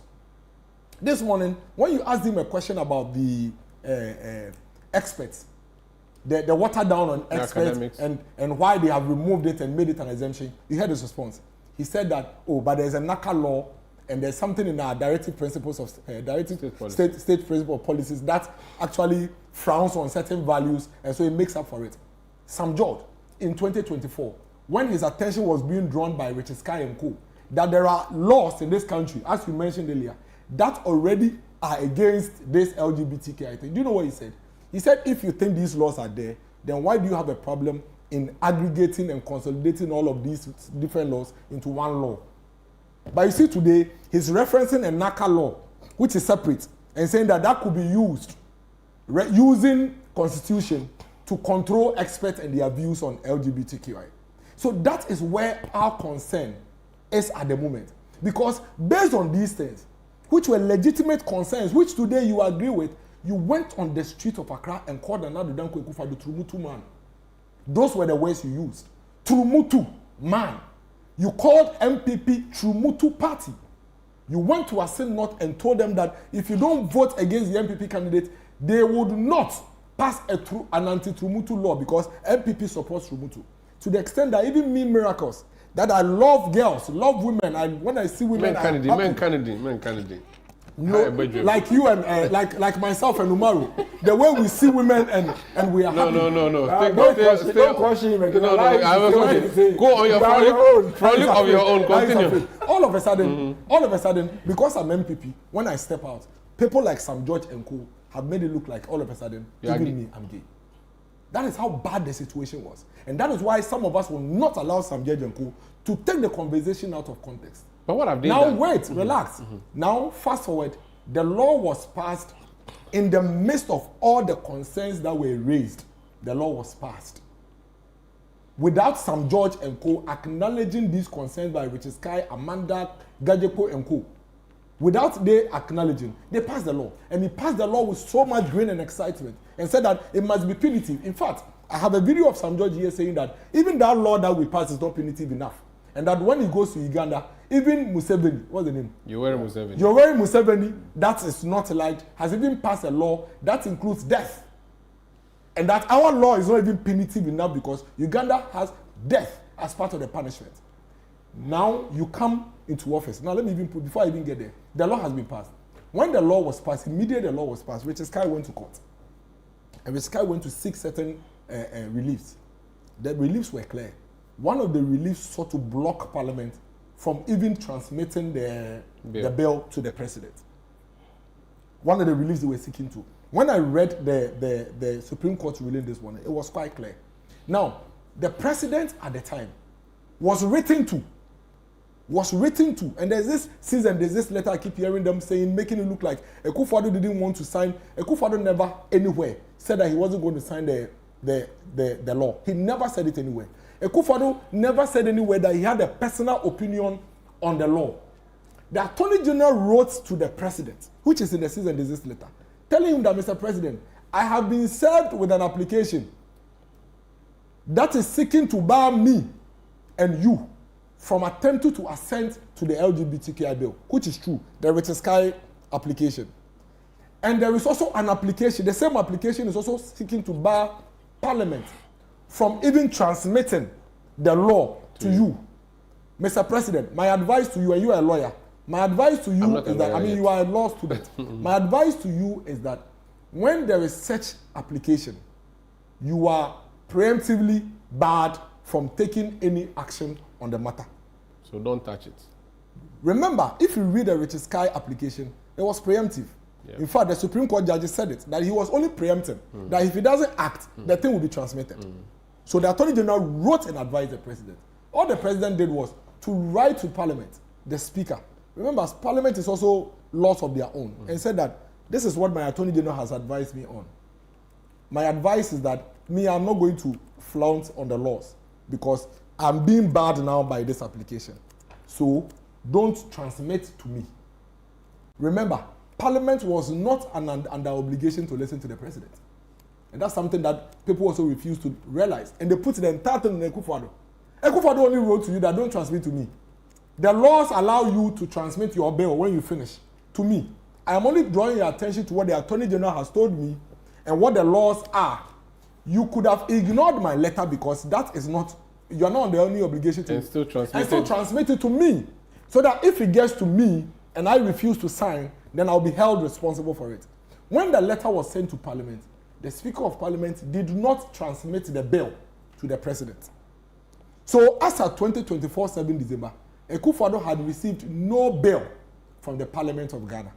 And yet, Sam George and his people, till date, made it look as if Akufo-Addo refused to sign a certain bill. As it stands now, has Mahama received the bill? No. How can we say Mahama has refused to sign the bill? His secretary did not write to say don't bring it to me. Because there's been no injunction served on the secretary. Was it necessary for the secretary to have written to Parliament to say it was don't very, send it to me? Yes, it was very necessary. If you know that the procedure is that when you pass a bill, you bring it, you should have waited when the bill is brought. It was very necessary. That is why if you read the letter very well, the secretary quoted laws. Yes. So read and pay attention to the laws first. I have seen that. Exactly. So it was very necessary. But when you received that letter as Parliament, you were not under any obligation to respect that letter. If indeed you didn't think that the letter was making sense, you would have dispatched the bill to them. Okay. You understand what I'm saying? Okay. If you didn't think that the laws he was referencing and the laws he was referring to made sense, you would have gone ahead and sent So it blame to Parliament, not no, Akufo-Addo? not, or blame don't the blame courts? Parliament, don't blame Akufo-Addo, blame our laws. Okay. Our laws are clear. If somebody takes a certain action, and even especially with the kind of action Richard took, it was a preemptive action. Anything you did would have hurt the reliefs we were seeking if he was granted those reliefs. You understand what I'm saying? So it was very important that anybody that believes in rule of law would actually respect that cease and desist letter, unless you seek to do the things Sam George and co were doing. Now, Akufo-Addo didn't receive the law. So for the record, nobody should ever say that Akufo-Addo did not sign anti-LGBTQ law. But he did not sign. Parliament was, no, the law didn't get to him. Yeah, but he did not sign. No, but he did not have any law. Yeah, so he did not sign. Please. So I'll give you a chance. He did not have any law. How do I sign something that I don't have? Okay, continue. What was there for him to sign? Then it's continue. There was nothing there for him to sign. Okay. You understand? And that is the dishonesty that the NDC peddle. Akufo-Addo did not sign a law. Has Mahama signed any law barring teachers from wearing uniform? Because there's no law like that before Mahama. Okay. What sense is there would there be for a teacher to go and say Mahama did not sign a law barring us from wearing uniform? Is there a law before Mahama to sign barring teachers from wearing uniform? Akufo-Addo had no law before him. Okay. For him to even determine whether he would sign or not. Then they said that if it was dispatched to him, then he would have made his concerns known. Akufo-Addo never said in his cease and desist letter that he personally had a concern. Was anything there like that? So let's proceed from there. No, I'm coming. There was no, but it's important. That part is very important. Yes. There was nowhere in the cease and desist letter that Akufo-Addo said that he had a personal view on the law. He didn't say that. In fact, he referenced Amanda and Richard Sky. Yes. In the cease and desist letter. So nobody should create that impression. But that is something that the NDC benefited from. Now, you've benefited hugely from this. You've come to power. When you came to power, before you come to power, you made a promise to the people. You said, and the president himself said it, I will sign the law. That's what he said. I will sign the law. He never said, I will sign a revised law. I will sign the law. As brought to him by Parliament. Yes. Sam George said that if the President Mahama fails to sign the law, he was going to demonstrate or whatever. Now you've come. Just take that law that you so much believed in. The law you believed was even weak because it didn't include death penalty. Just take it to the president. You take it to Parliament. Then do you know what they have done? The same issues that Richard Sky, Amanda, and so many other people, including myself, were raising are the issues that now you are going to remove. Remember that in 2024, Akufo-Addo didn't even have majority in Parliament. So a lot of the Parliament control was more or less balanced. Now you have absolute control. You don't even need the minority to do anything. You're going to remove the things that you were forcing Akufo-Addo to sign. The thing that you are calling Akufo-Addo names for not signing. You're going to make changes. They're being progressive. That's how the country. So thank God for the Akufo-Addo's vision. If that is even the case, it means that Akufo-Addo had. No, I'm just making a point. If you are saying that they were being progressive, it means that those who were against it, including myself, had the vision and foresight that Sam George and Co. and those in Parliament now didn't have. They said they've just given it further meat. They've actually reduced the meat. If you go and remove things from the thing, what have you done? How is further meat when you remove the thing? You have not removed. They have explained further. They have not. They have taken steps to clarify. I beg you. So you knew that Richard Sky was right.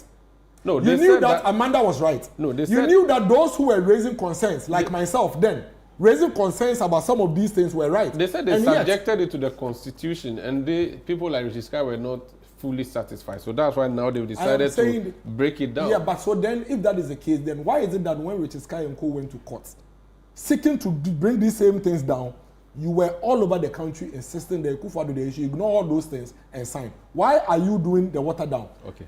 That's notwithstanding. You have done whatever you have to do. Take it to the president to sign. You have confusion now amongst yourself. This one MPP is not part of. Because we don't even matter. You've passed the thing alone. Because we believe that whatever you promise the people is what you should deliver. Even though I was against the clauses, you were for it. And you won the elections on the back of those things that you were for. So me, I am not for you removing anything from the law at this point. You made a promise. You must live by it. Now you have gone back to remove it. Your speaker disagrees with your majority leader. Your majority leader disagrees with your speaker. And you guys are now fighting. And your president himself is not ready to sign. He never said but did Akufo-Addo also say so? Okay. Did Akufo-Addo say so? The president is in London making excuses. He's not making excuses. He's not a member of parliament. He's not making excuses. excuses. He's not. What is he doing? He hasn't only put it on paper. He, you see, he said that. I keep telling you that me, I'm very intelligent too. I won't lie to you. I'm a very intelligent guy. Then you know what the way they say it in Tree? Ububa, metebe. Okay. Akufo-Addo put what Mahama is saying on paper. That's the only difference. That's the only difference. Akufo-Addo put what Mahama is saying on paper. So one is verbatim, one is text. But when you go to court, unverbal submissions also accepted. They accepted. So what are you talking it's about? It's called viva voce. He has basically sent a cease and desist notice to Parliament that they are supposed to do. They said there are some processes, procedural issues, and so he's hoping that they will resolve those issues. It's a cease and desist. Except that it's not on a green letterhead. It doesn't mean that Mahama has refused to sign, because I am too intelligent to behave like what the way Sam George and Co behaved by saying that Mahama hasn't signed when I know that the law is not before Mahama. Thank you. So to contextualize this conversation as I end, I want it to end, please. The hypocrisy of the NDC is quite glaring. They lied on the Akufo-Addo and the MPP. They misled the entire country into thinking that they love this country so much that they were passing a certain law and the Akufo-Addo and Co were against, only for them to come and attempt to water down the law. He talks about amendment. There are 31 amendments. I have the entire list here. I can take you through it. 31 amendments. How does it make sense that the law that you so much championed, all of a sudden you, the same person, must work on it, and you remove 31 of the things from the same law? Then all of a sudden, your president should sign. The president that promised us that he was going to sign the 2024 bill, all of a sudden he's saying that there are procedural issues, so go back. That's hypocrisy. It's what people are calling out. Thank you so much. That's Dennis Miracle Abuaji. I have Dr. Osai Kwapong on Zoom. Good morning. Just let me be sure if you are there. I'll come back to you. Can you hear me, sir? Good morning to you as well. Beautiful. Thank you so much. The lawyer, Deputy Gaming Commission, NDC member, will do a quick re-examination and then we can move on from this subject. Sam George had dealt with the matter. Yes. Dennis has just spoken. If there's anything you want to lose up or tie up before we can Very proceed. well. Good morning. Musa, I don't think you want to talk about LGBT. Or have you done some polling on LGBT? No, yes, before the elections, what people said. Okay, then I'll come to you do that for me. Yes. Well. Good morning to my colleagues here. I think that my brother Miracles has had a very good opportunity to speak about this and an attempt to expose some things he thought are hypocritical. But I think he has not been fair to the information and what has been historically established. See, we were in this country when e-levy bill was passed. Haruna Idrisu, Ablakwa, and others went to the Supreme Court to stop the implementation of e-levy. That suit was pending. In fact, it was in May 2022 that Supreme Court finally dismissed the injunction application. By March, prior to the decision on the Supreme Court decision, Akufo-Addo has signed it. Yeah, but that's a court. Not it was wait. I said there was a pending injunction application. Okay. So he should have self-injuncted. The same principle should apply. Okay. That because there was a pending suit in respect of LGBT bill that was passed, Akufo-Addo could not sign the bill. Okay. But in that same period, there was an application, injunction application before the Supreme Court. Akufo-Addo went ahead to sign the e-levy bill. I'll give another example.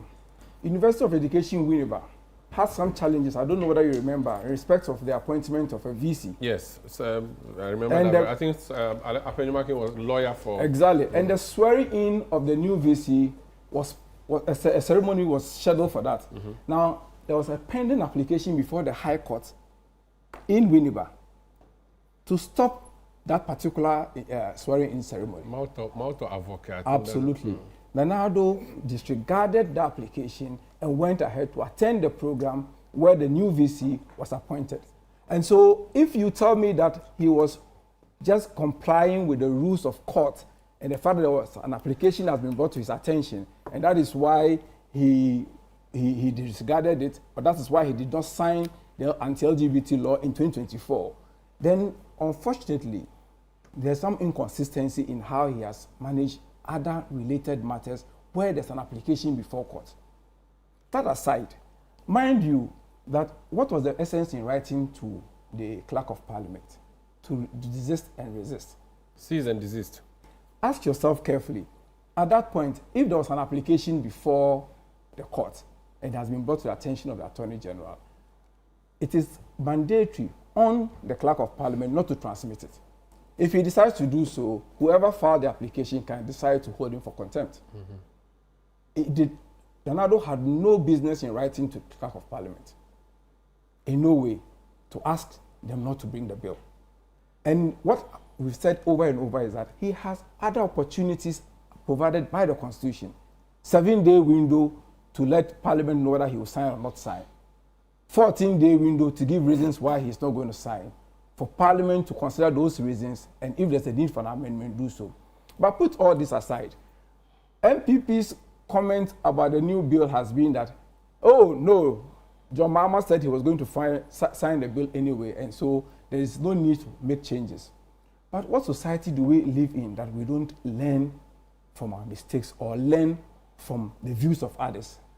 In fact, even the Speaker's call for reconsideration is to consider the opinion of the minority, so that if there are inputs that are of great interest, we should consider them in a refined bill.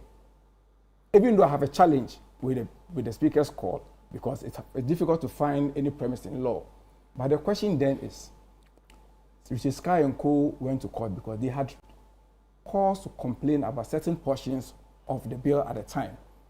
And it was important that if this 9th Parliament has an opportunity now to review it, to pass it, and to take it to Parliament, it's important to incorporate all that in there.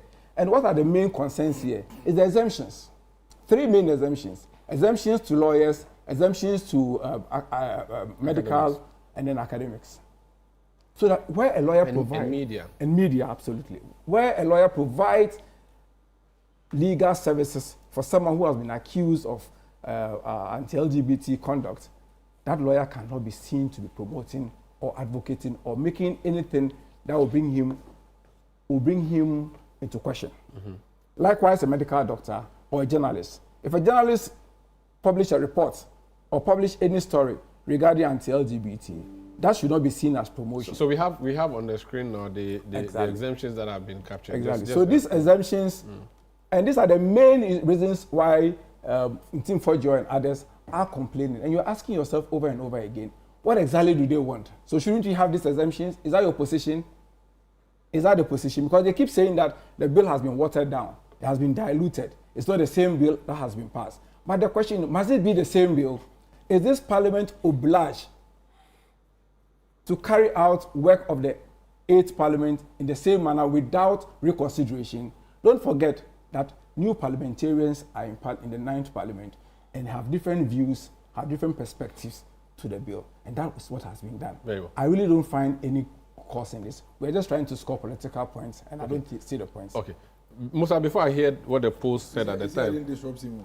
Yeah, you have done a good job. I'm very happy and proud of you. You're a good boy. For the first time. Duncan Amwa is also here. Duncan Amwa, the street people have joined the people who know. Yes, who know, the learned people. The very clever guy. A quick comment on that before we go to the next topic. Sander, 2 things quickly. LGBTQ plus. I think Musa should go back and help us. I'm sure most Ghanaians are not happy to hear about LGBT, although silently embedded within our communities or societies, you would find a few of these people who want to do their own thing.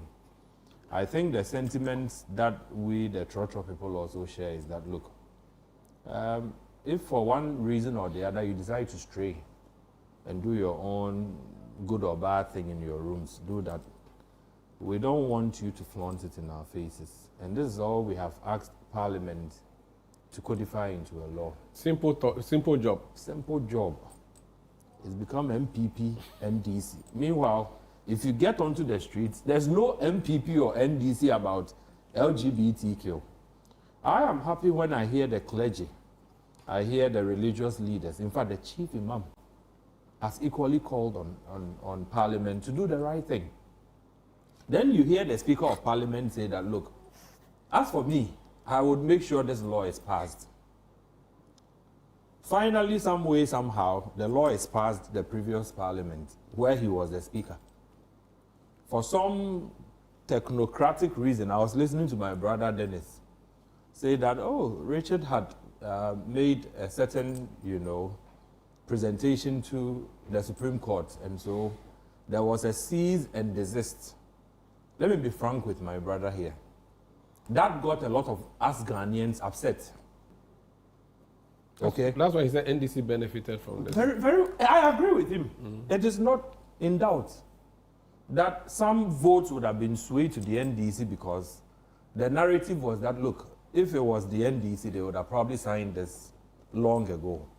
And so off the top of our heads, we were thinking, okay, so it is MPP that doesn't want to sign it. Okay, let's go to NDC and see. It's been a year and a half. Finally, we are told a bill has been passed. Amidst all the back and forth, whether the bill has been strengthened or weakened, we do not know. Then one of the chief proponents, who happens to be the speaker, comes to all of us to say that bring it for reconsideration. Some of us will be wondering what the speaker has seen that he probably thinks would need to be reconsidered before assent. But whatever it is, we are begging the NPP and NDC. We are not asking for this law because Taflache, they would say in Ghana, Jane will bet laws, yeah, mommy. We have enough laws. But we want to be sure that if anybody decided to flaunt bedroom stuff in our faces, we have readily available laws to deal with that situation, and there's no doubt or dispute about it. If the two of them can come together, which I don't see happening because one seems to have benefited from the previous situation, and the other is also seeking to benefit from the current situation. But at the end of the day, when they are done benefiting from these situations, Sandra, you and I suffers. You go to the secondary schools, and some of these elements exist there. Sometimes the teachers are even aware of them. But what steps can they take to, as it were, weed them out or correct the situation? Without these adequate laws or protection, people would see, they know, they hear, they keep quiet. Recently, I was not comfortable. There was this street protest that, it wasn't a protest, a carnival of a sort, that people sought to defend. People came out literally naked. And we were defending these. These are alien to our cultural norms. Sandra, when we were growing up, Chief, you see even a man sometimes without a shirt and you're wondering, by you, what's up? Although sometimes the weather is so warm. But for women now, literally, I mean, nothing. Showing everything showing. And the cameras are on them and there's police protection. Please. Okay. If we destroy the culture we have today, I was happy, was it Dennis or Sam George said... It's a good thing, Dennis. If it's bad, then you see, Sam George is not here to defend. But Sandra, if we succeed, like somebody has said, this generation, we are a lost cause. Okay? Sam George is now fighting for pornography, and that if you want to watch porn, you should put an ID. Please, you should go and focus on other things. Sandra, we beg. The kind of stress people go through in this country, it is not everything they will say publicly, right? So you may not have a need for, as it were, X-rated videos. Yes. An elderly man in his room with his wife, 65 years, it is the only way they enjoy themselves sometimes. Please, some of these things is not, they are not even flaunting it on mainstream TV. Sandra. So he should not... He should focus on other things. That one I beg him. My own. Allow you to watch. You mean he should? Some judge should allow you to watch your thing. If people want to watch their thing on their devices or whatever, you see, you can put a lock. Duncan Petre. No, Miracle said that one with you. He mentioned you. He mentioned Miracle said he together with you. You like the women. No. It is then is that Duncan Upetre. Just say it. Upetre. Sandra, you spoke for Sandra. You said you and Sandra. There's no way you. Let me go to Musa Dankwapi. So maybe we'll do a poll for us to see whether the porn thing is popular. I think I have to supply some information. Oh, but okay. No, just supply. You see, Duncan, what you need to have in your mind too is, if indeed the point you made about the law is where your concern is, then this law doesn't fix the problem. You see, I told you that there was something that happened with Hachu. Yes. That actually brought this whole uproar. Go and look at the law again. You'd realize that the real meat, when you pick section 2, the section 9, clause 2, that is where, in fact, section 9 says prohibition of propaganda, yes, promotion, and advocacy. Then when you come to the clause 2, you create an exemption for some people that includes NGOs. You understand what I'm saying? Okay. So I am against you trying to arrest Sandra and I because we are sharing one room. We are playing PS5 all night. Charlie, as we play, we dey think about the girls and we dey chat about them. Where would they watch? Where would they? So you see, Sandra, you are coming in again. No, I'm just making a point. No, I beg you, let me end there. Okay. Let me really make this point. So I'm against that one. I'm against the fact that you see Duncan and I holding hands because we did talk something, then you say you are criminal. Those are like gray areas I felt were dangerous because it was even very subjective. Okay. But when it comes to the promotion, that is where it has been watered down. Very well. Why now you are saying that an NGO can, based on their own opinion, because the exemption is there, it's clear, or a professor can. Why don't you read the exact? No, let me read it to you. It's here. Let me read it to you. It's important. Yes. Let me read it. Let me read it. So this is what section 9 clause 2 read. Yes. So section 9 is a promotion, and clause 2 says, a person shall not A, promote or support an act prohibited under this act, which were. That's all. Which, no, wait. Let him finish. Engage in, participate in, promote or support an act aimed at changing public opinion towards an act prohibited under this act. But that's it. Relax. Offer premises or any other movable or immovable asset, or provide any form of assistance promoting or prohibiting. This is the old law. Yeah, okay, this is the old one. Okay. And then it is also in the new law. Then after this new law has outlined all of these things, it creates exemptions. Then it says subsection 2 does not apply to.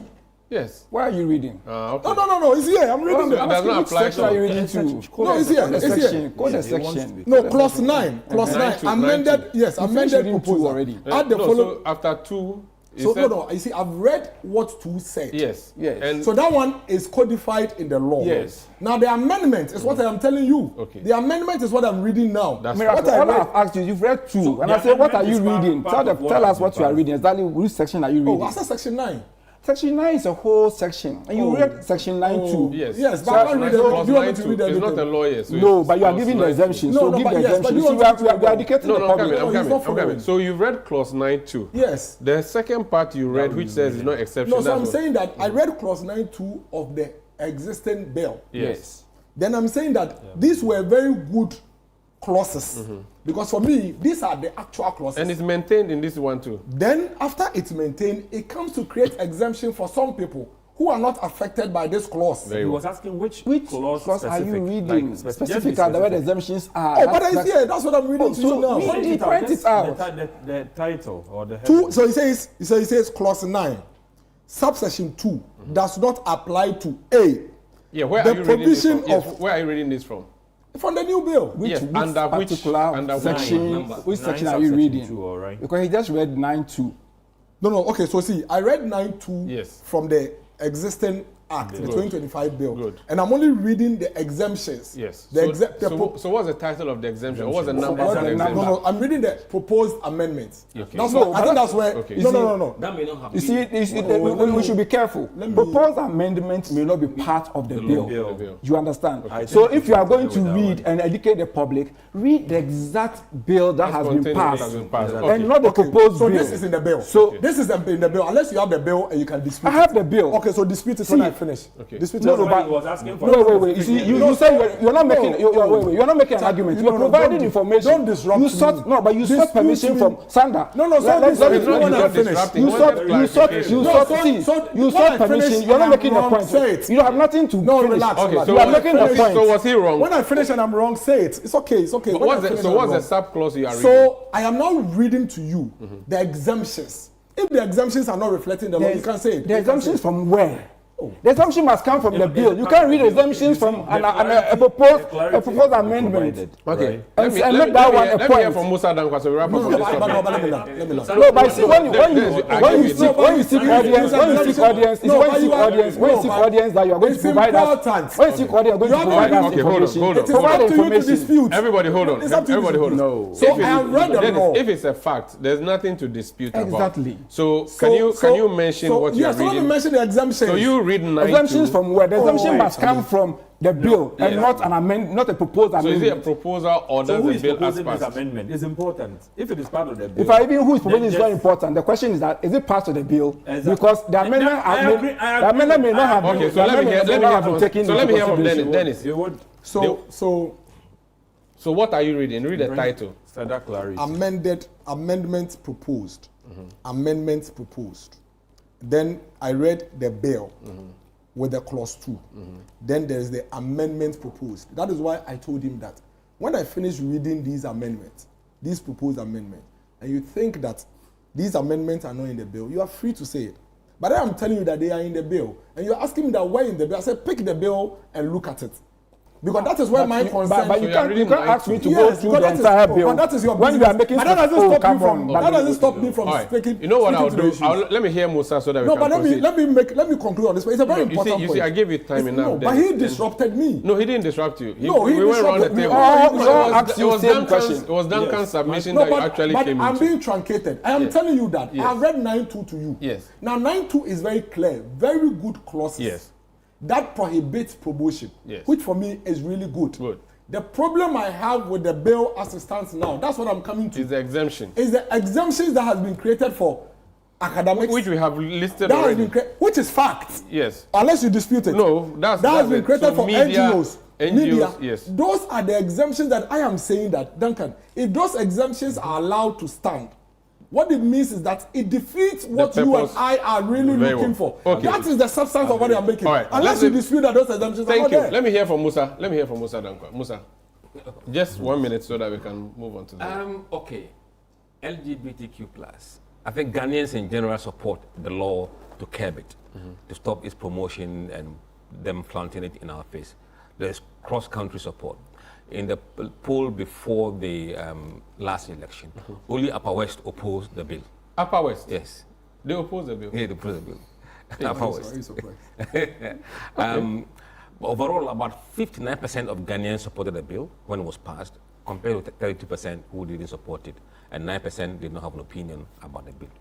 Now, if you go to the regions, every region supported it by majority. In Upper West, 72% opposed it, and only 16% supported it. In Ahafo, 38 supported it, and 45 opposed it. In Northeast, 44 supported it, and 47 opposed it. So, really? Yes. They are opposed to the bill? Yes. Okay. If you want to jail me from sleeping in the same room with Umanda, I'll be against it. I'm not going to sleep in the same room with Dennis. But then the big question was, did Nanado's refusal to sign the bill impact the way you vote? But you can't put that question. Nanado has not refused to sign the bill. No, there was no bill before him. Nonsense. That was the question that was caused problems for us. The question is, if the president does not assent to the bill, would that influence how you vote in the election? That was the question that we put. And they said yes. 50% said no. 50? Yes, said no. Okay. Only 37 said yes, and 13% said they didn't have an opinion. So LGBT affects.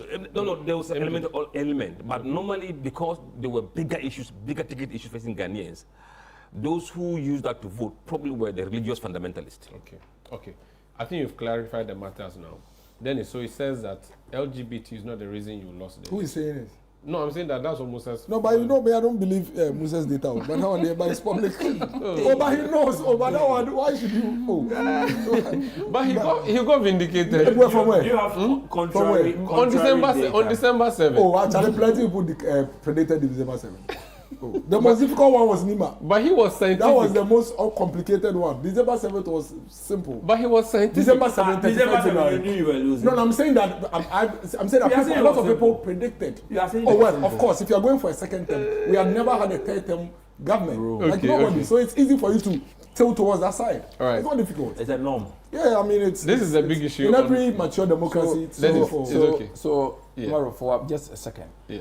You know, in all this debate and this discussion, sometimes the challenge we've had is that when we are putting out official positions or what is supposed to be in the bill, we tend to take certain proposals and then put them out as though they are part of the bill, and creates that challenge and problems and misleading the public.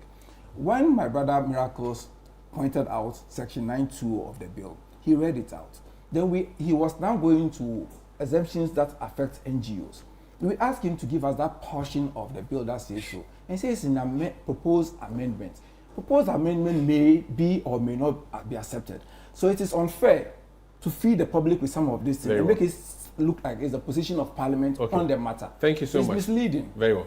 Let's talk now about the National Democratic Congress. President Mahama will not seek re-election. The party has to choose a flag bearer. NPP has already dealt with that matter. They have a flag bearer. They are ready for battle. NDC yet to think about it. And then we saw a back and forth between two ministries. And there's a view that it's actually a flag bearer campaign undertone. Is that the case? Can the NDC deal with this matter without any bruises? John Osai Kwakwon is a political analyst and a research fellow, CDD. John, should I say doctor or sir? You're welcome. Fine. Which one are you? Are you doctor, professor, or mister? John is fine. John, okay. When I say John, people would think I'm talking about John Dumelo, my brother. So, are you in his constituency? Are you in Ablekuma West? Do you vote in Ablekuma West? No. Oh, okay, that's fine. This public spats we've seen between two ministries is not a regular thing, is it? Oh, I don't recall seeing any such public spat. Maybe it has happened and maybe I didn't see it or hear it, but it's unusual to see two ministries under the same government engage in such a public feud over whether a budget allocation has been released or not. I can't recall any situation like that in the past. Okay, but should we be seeing this as a bureaucratic disagreement over budgetary allocation, or we would be forgiven if we remove a layer and say, oh, wait a minute, these two guys actually have presidential ambitions, at least that's what's been said, and that's what is playing out? I mean, you can take the benevolent view and say that this is, is a bureaucratic spat.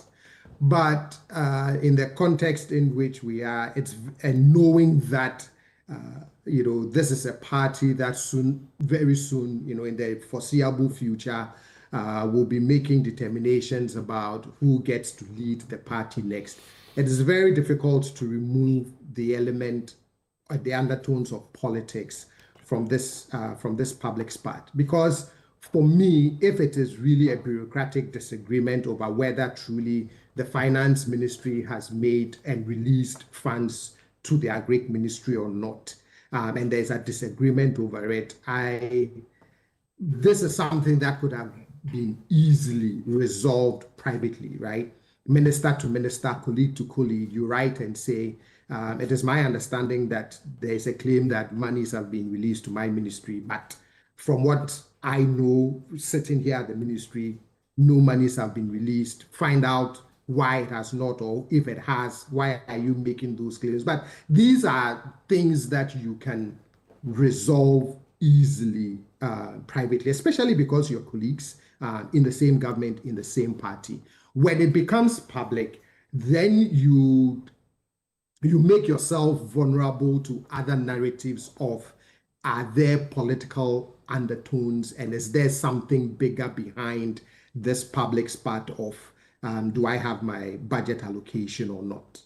Okay, now who can deal with this matter if we believe that it is NDC flag bearer contest that is playing out? Who's supposed to deal with it? President John Mahama, or the Council of Elders of the party, or the executives of the party? Don't forget the chairman of the party has been fingered as also being a potential. So how does the NDC deal with this matter to prevent an implosion? So for me, all of these persons, individuals have a role to play in helping resolve this.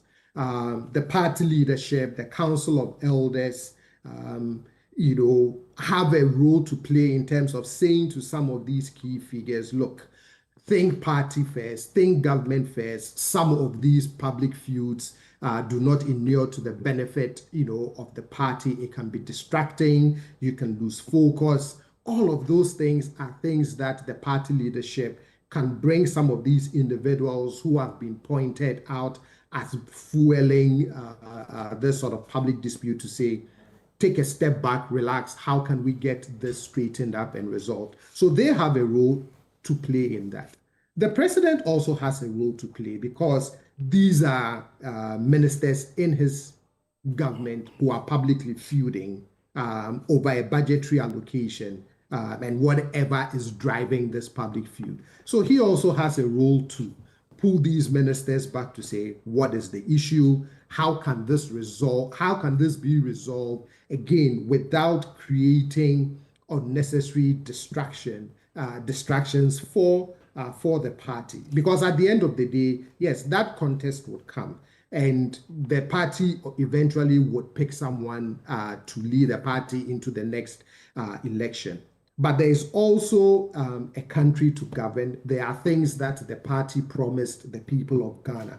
And so you don't want a flag bearer race to be that thing that sort of takes focus away from the things and the issues for which you won the 2024 election that Ghanaians are expecting you to deliver. Which is why, for me, I'm hoping that those feuding, those backing the characters in the feuds would go back again and read, for me, what I believed was a very sound advice from Dr. Callistus Mahama in that piece that he wrote, which essentially his point was, look, the time to decide who leads the party will come.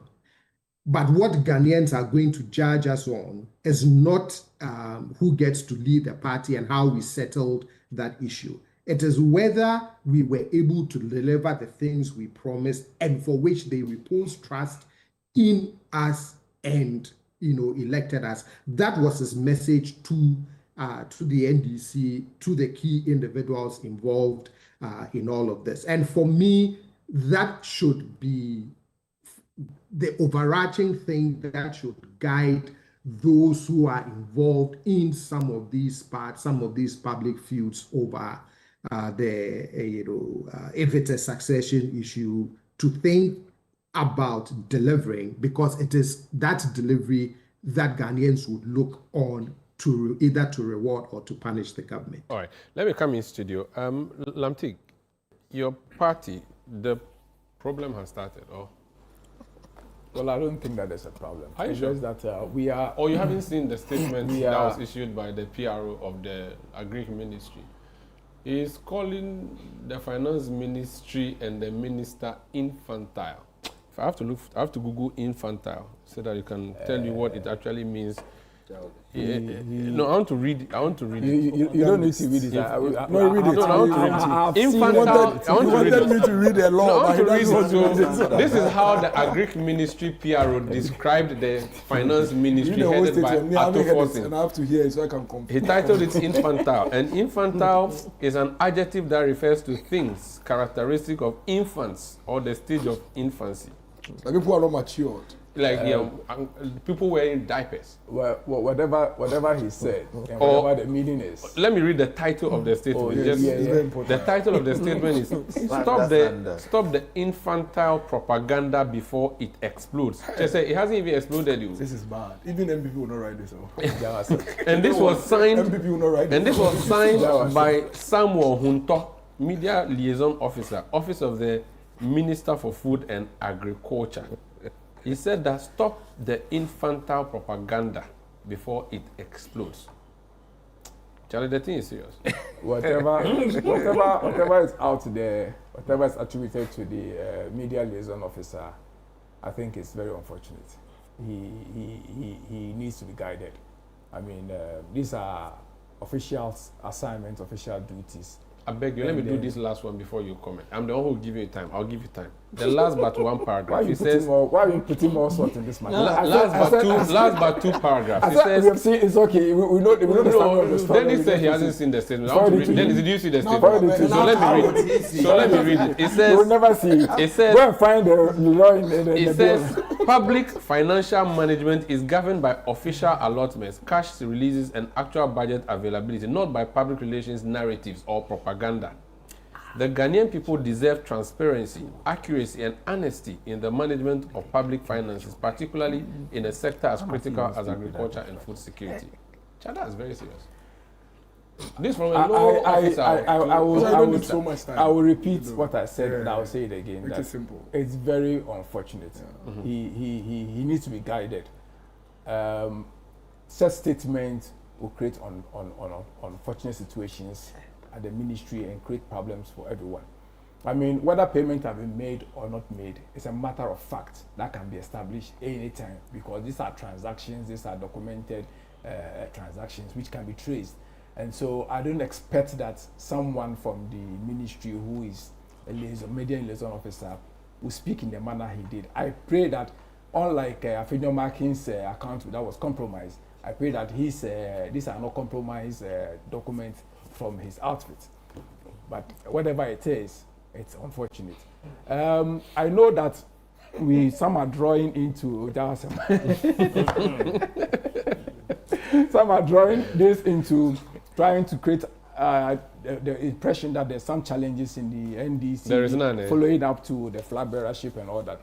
Naturally, when the party is in power and the president's term is about ending, there will be all this going on because the president's term is not about ending. No. It's 2.5 years more. Yes, he still have 2.5 years. So that's why the call by Dr. Callistus is very relevant and very important, because I mean, we are nowhere near the transition period to see this happening. But of course, some people think that they can be early birds. Some people think that they have early interest and they need to put their foot out there first. Whatever it is, it may also be some perception that we are fueling it out there and not really the reality. But it is expected that times like this, you will see some of these things do happen. All we need to do is let's slow down, let's be calm and manage our situation better. We haven't even gotten to the real race yet. The time will come for us to deal with it. But I'm sure in the few days, the Ministry of Finance and the Ministry of Agri would resolve this, and this issue will be put to. Okay.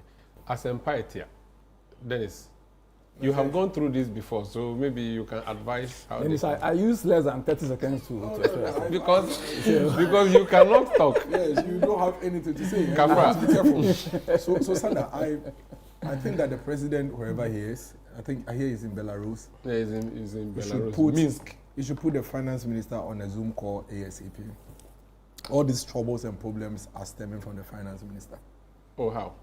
He didn't issue a statement. No, you don't worry. But he triggered this whole conversation.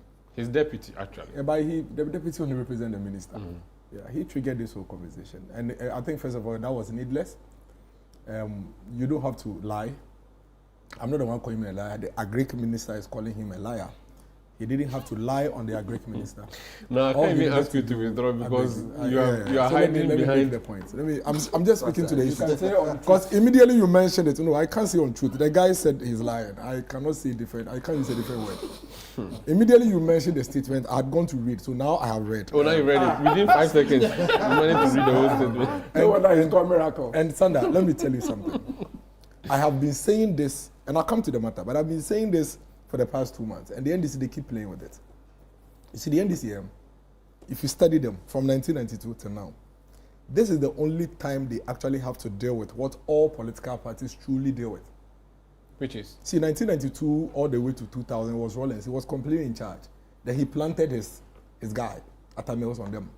And you see, the thing about political parties is that immediately you get the mantle, for somebody to take it away from you is very, very difficult. Until you are done, it's almost impossible for anybody to take it from you. You feel like, look at all the political parties, and not just MPP, even in mature democracy.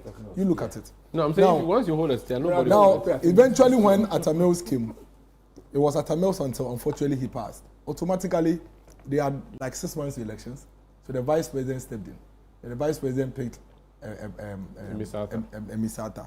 Then there was a seeming attempt to have an internal contest, but the guy was the sitting president. Fonka Games. It was almost... The Fonka Games was against males. No, yeah. This one was Kojo Bonsu and Dofo and Co. Against Mahama. It was a non-starter because the guy was the one sitting on the chair now. So this is the first time. This is the first time when he was in opposition. This is the first as a leader. He was already a former president. Contested when he was leaving 2016. The point I'm making is that he was in charge of the party as a de facto leader. On the back of being the sitting president as they came to opposition. Everybody was running to him. In opposition, it was even better for him because he is the man that everybody was going to. This is the first time it is now an open for all contest. Open for all. Everybody now has to come in. Even 17 people can go. Oh, everybody, they can even be 50. I'm telling you, if we don't take care of him, by next year we can have 50. The names Musa is mentioning, they are not the only name. But he keeps adding.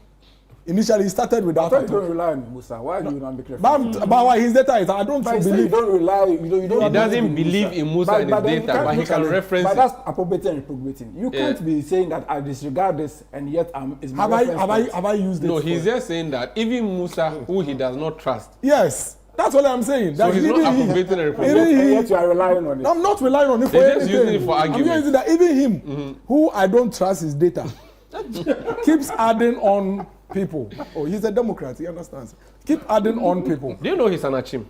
Yeah, I know. I know everything. You can trim one super. No, before from his place. Are you from the same place? My father from the same place. Before I go into a debate with you, you know I don't do emotional debates. I stick to the facts. So I know everything. I'm very much. I state on the issues. Okay. I disagree with him 100%. I am the only Ghanaian that 100% disagrees with him. No, Paul Adumochi also. Yeah, maybe Paul and I. Yeah, Paul and I, we have a lot in common. But let me come to the substantive matter.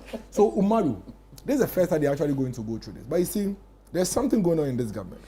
And John Mahama number 2, His Excellency John Dramani Mahama number 2, is gradually turning out to be one of the weakest, or probably the weakest leader this country is seeing since 1992. Oh, how? Not because he is weak, but he's choosing to be weak.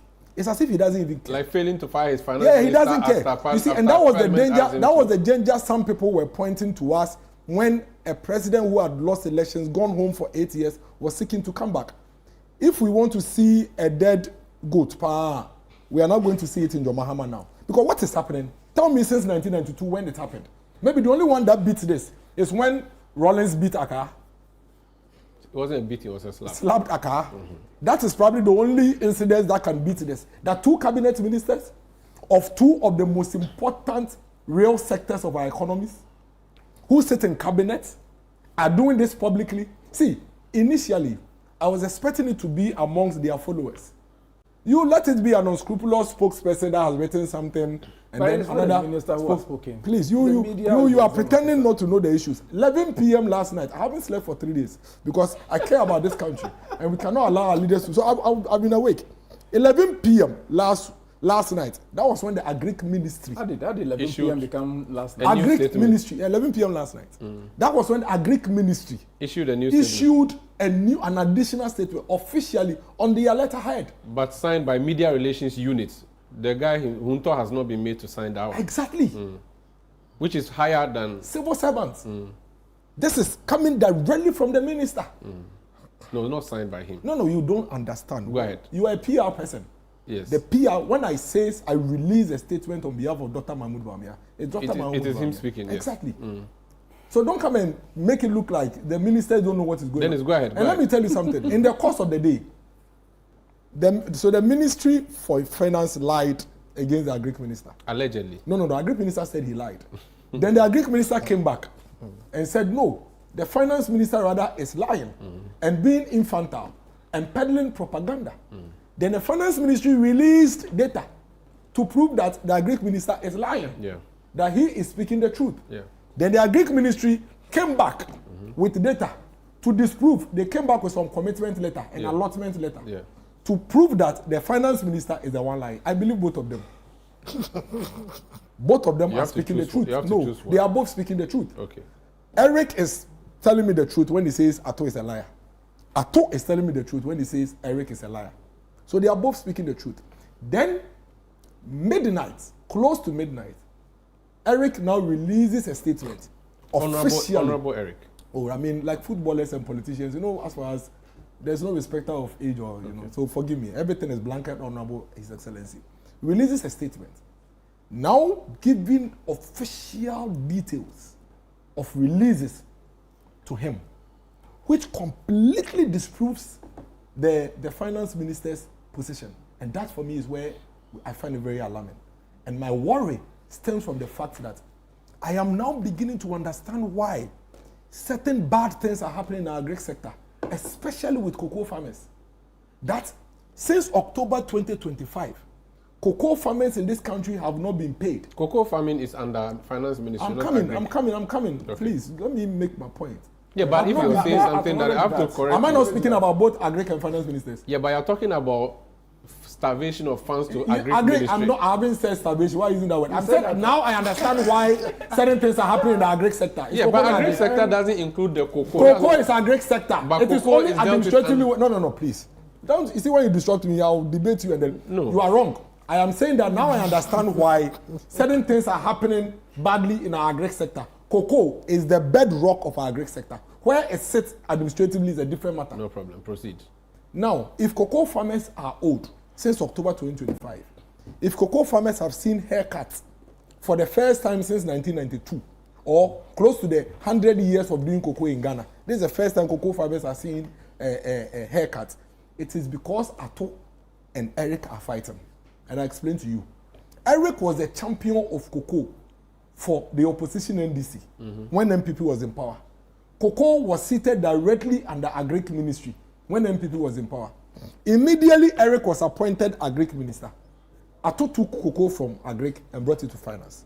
Oh, Ato does not have such powers. Oh, let Ato come and speak. No, but you know that. Oh, no, but we all understand. You speak for Ato. No, Balanti, you see, you submitted your you didn't. You are disrupting me. See, you made a lot of wrong things. I understand the power of a finance minister, so you and the finance minister can take an agency and place. Maybe the president. That was the president's priority. I will even come to that one. I'll come to that one. Okay. Ato strips. You have 5 minutes. Thank you. Ato strips. Oh, Charlie, but you are disrupting me a lot. I actually gave you more, but you yielded. Because I can actually give you the time to speak if you want. Yes. On this matter. Should I give you the time to speak on this matter? Dennis, proceed. Ato strips the cocoa sector from Agric Ministry and brings it to finance. So now, the Agric Minister, who is supposed to, as part of the critical Agric, sector, deal with cocoa, has nothing to do with cocoa. But he has cashew, he has... I am just talking about cocoa. You can talk about cashew when you have your turn. Now, let me also go to the other issue. So apart from the Agric, Eric and Ato's banter, there are other undertoning issues in the government that is affecting our economy. And that is why from day one, I keep telling you, there's been a contradictory economic management in this country, where we are seeing sexy macroeconomic indicators not reflecting the microeconomy. I said it here some time ago. How is it that every other thing is going down in terms of the macroeconomy, but you, City, your research shows that foodstuff keeps increasing. Prices of foodstuff keep increasing. Listen, for the last almost 2 years, let's say 1.5 years that this finance minister has been in place, every macroeconomic indicator has broken every history and record. And yet, we have the highest level of transport cost. We have seen unprecedented increase in electricity in the 12th calendar month, 24%. We have seen unprecedented increase in 12 calendar months for water, 15%. Teachers have worked for 15 months, they cannot be paid. Cocoa farmers have received haircuts in the history of this country's cocoa production. They are owed from October 2025 into billions. That is not even all.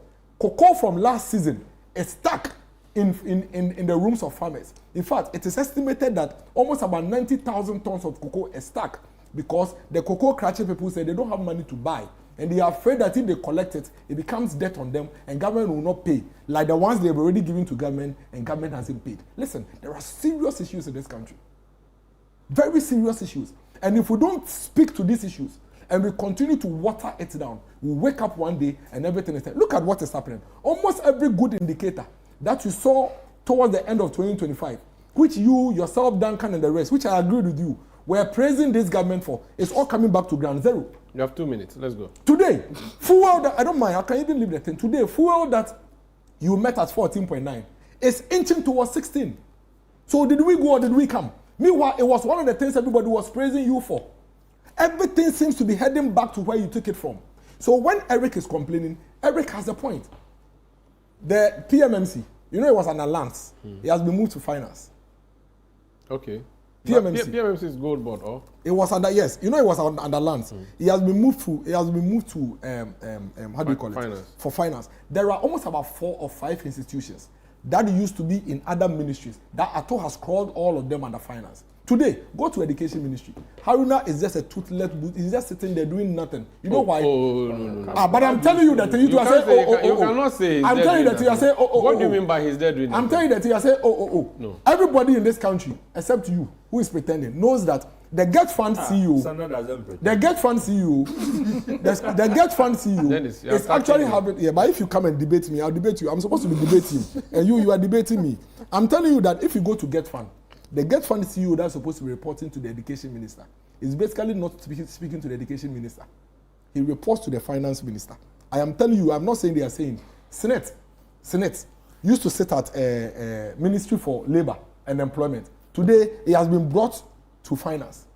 These are all issues going on in the government. So if you see these institutions struggling and they are not doing well, put it squarely at the doorstep of Ato Forsen. And you see, a lot of people have been quiet in this government for a very long time. You and I met here some time ago, and I was telling you about how when you go and read the 2025 budget, it tells you glaringly what is happening. The 2025 budget, when we ended the year, had just about 30% of government planned expenditure actually executed. Ministries were being starved. So you said the president should be institutions were Minsk. being starved. So what should the president do in wrapping up? Institutions were being starved because according to the Minister for Finance, he decides who his favorite is, and he has 2 favorites. The Roads Minister, who he's pushing really big, and then the Energy Minister. If you are not Ato's favorite, you don't get funded. And woe betides you if you put up your name and it finds yourself in the forecasting, then you are in trouble. Then Ato will begin to clip your wings. That is why Eric is complaining. Haruna is there. The other guy, Kradia, his matter is a different matter altogether. Which other guy? But I'm not the one. The chairman called him the other guy. I don't know. I'm looking for him. The other guy, his matter is a different matter. Then you come to the chairman general himself, who is waiting in all of this and looking at all of them. The biggest question is, where is the president? He's in Minsk. It's been happening for 48 hours at least. Where is the president? The fact that even at 11 p.m. yesterday, a statement was still released should tell you that the president just doesn't care, or he's enjoying it. Because if he's not enjoying it, or it's not a big issue. If he's not enjoying it, and he doesn't see this as a big issue, then it's pathetic that 2 cabinet ministers are having such open spats, open attack at each other, calling themselves infantile, calling themselves propagandists, calling themselves liars. If the president of the republic doesn't think that this is a serious issue, then we are in trouble. But as I conclude, mine is not to tell the president what to do. He has always been a dead goat. So he may not necessarily even pay attention to me. Mine is to simply tell the president that whilst your people jostle and wrestle for power, let it not affect my transport fare. Let it not affect flooding areas. You had about 16 or so promises that you said you were going to do to deal with our flooding. You haven't implemented even one. I think we'll come to that one. You haven't even implemented one. But as long as these things are affecting me, and are affecting my cousins and my friends, it is of an issue that the president must address. Thank you, Dennis. Ultimately, mine is to choose which side I am on. He hasn't told us. For me, I am on both sides. Both teams to score. Ato is right. Eric is right. Both of them are speaking the truth, and I believe both of them. The president must act. You are approbating and reprobating. Lamtik, you can do a quick 1 minute. But if he does 1 minute, would I do it? No, I'm giving How many minutes? I gave him minutes, which he yielded. I'm giving. He's going to make up. Go on. Give him 10 minutes. Give him 10 minutes. Let him speak. You know, Miracle has spoken. He's made certain allegations and making certain attributions to Ato. I mean, Ato has no power to move any agency and bring it under the president is behind him. Okay. I mean, whatever realignment of any agency would be the decision of the president, and it is for the good cause. I mean, bringing the Senate, bringing the ministry, the cocoa sector under the finance ministry are matters that are decided by the president and other two. To create this impression out there that Atu is doing this is unfortunate. And it's very misleading. I'm not the one saying it. A Greek minister said Atu is sabotaging. Please let him speak. A Greek minister said that Atu is sabotaging. Dennis, you are sabotaging my show now. For the first time, I'm disrupting you, so you are worried. Lamtic, please proceed. Likewise, he makes certain wild allegations about the president being the weakest. Come on. You mentioned Akufo-Addo. This will never happen. We lived in this country when Akufo-Addo was the president. His own party members, his MPs, stood out and said, listen, remove the finance minister. You wish there was MP. Cabinet minister, there's nothing worse than that. Cabinet, that one the president controls them. He doesn't control MPs. Will you continue doing this? I will, because you did it to me. I will not listen to you. 80 members of parliament. Yes. Absolutely. Did a press conference. He refused. Who are independent? Several times. Cabinet ministers, 2 cabinet ministers. Dennis. One of Akufo-Addo's core reasons for keeping Ken at the point is that he was leading the conversation with IMF, and therefore you should keep him there. I mean, several decisions of Akufo-Addo, thank me for this. Several decisions of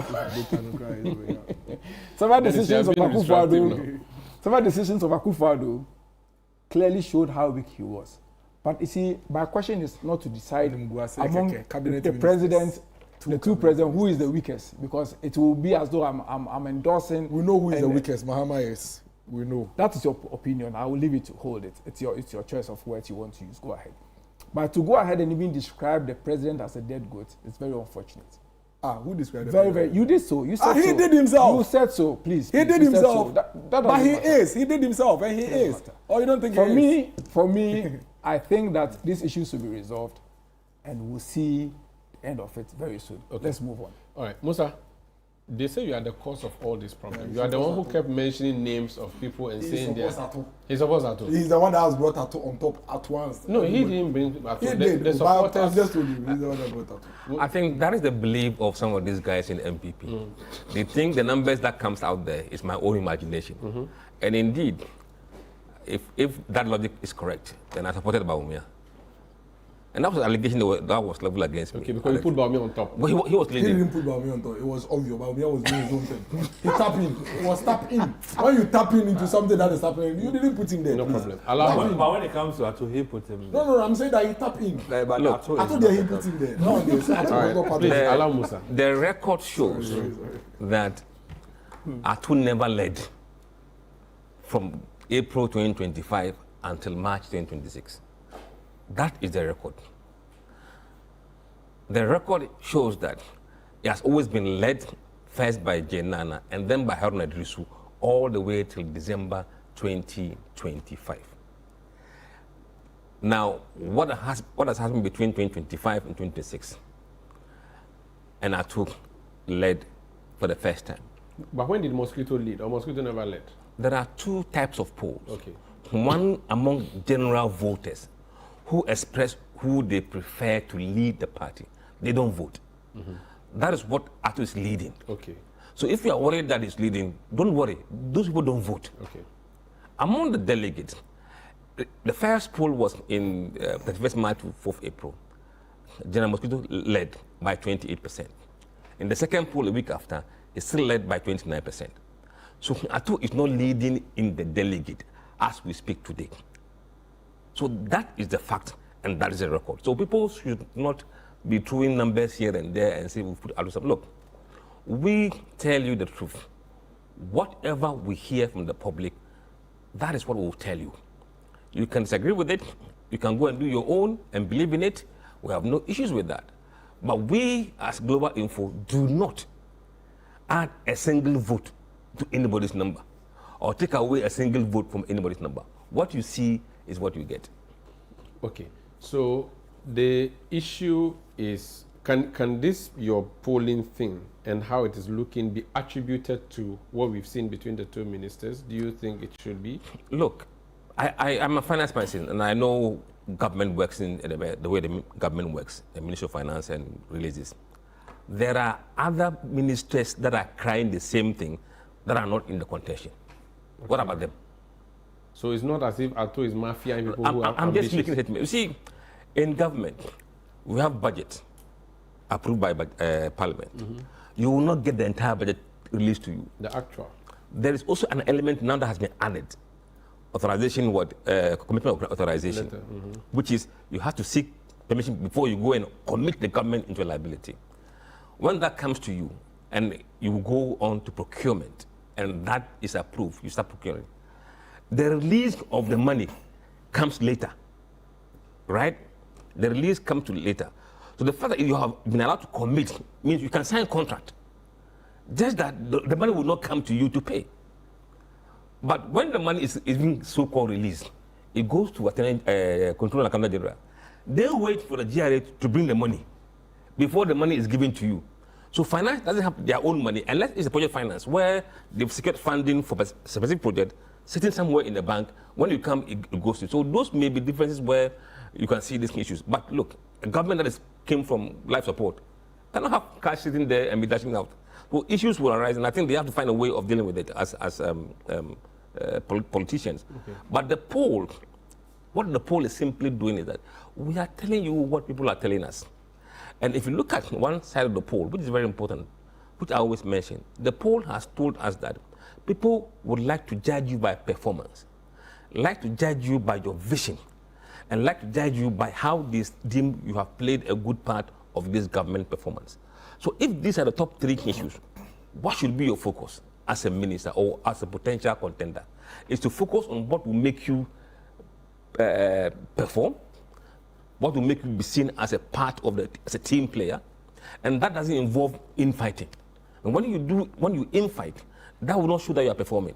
That will not show that you are a good part of the government, and that will not spell out your vision that you have espoused in your ministry. So that you focus on what they are looking for rather than where they are in the polls. Should it be them who should be doing this, or the president who is their boss? Should he be the one getting involved in this matter and possibly sacking or calling them to order, or they themselves should do an introspection? Look, as a minister, we are probably over a year away from the process. But you cannot tell them to sit aloof and wait until that time. That will be too little, too late. Some will do exploratory work, research, to see their chances, and that should be allowed.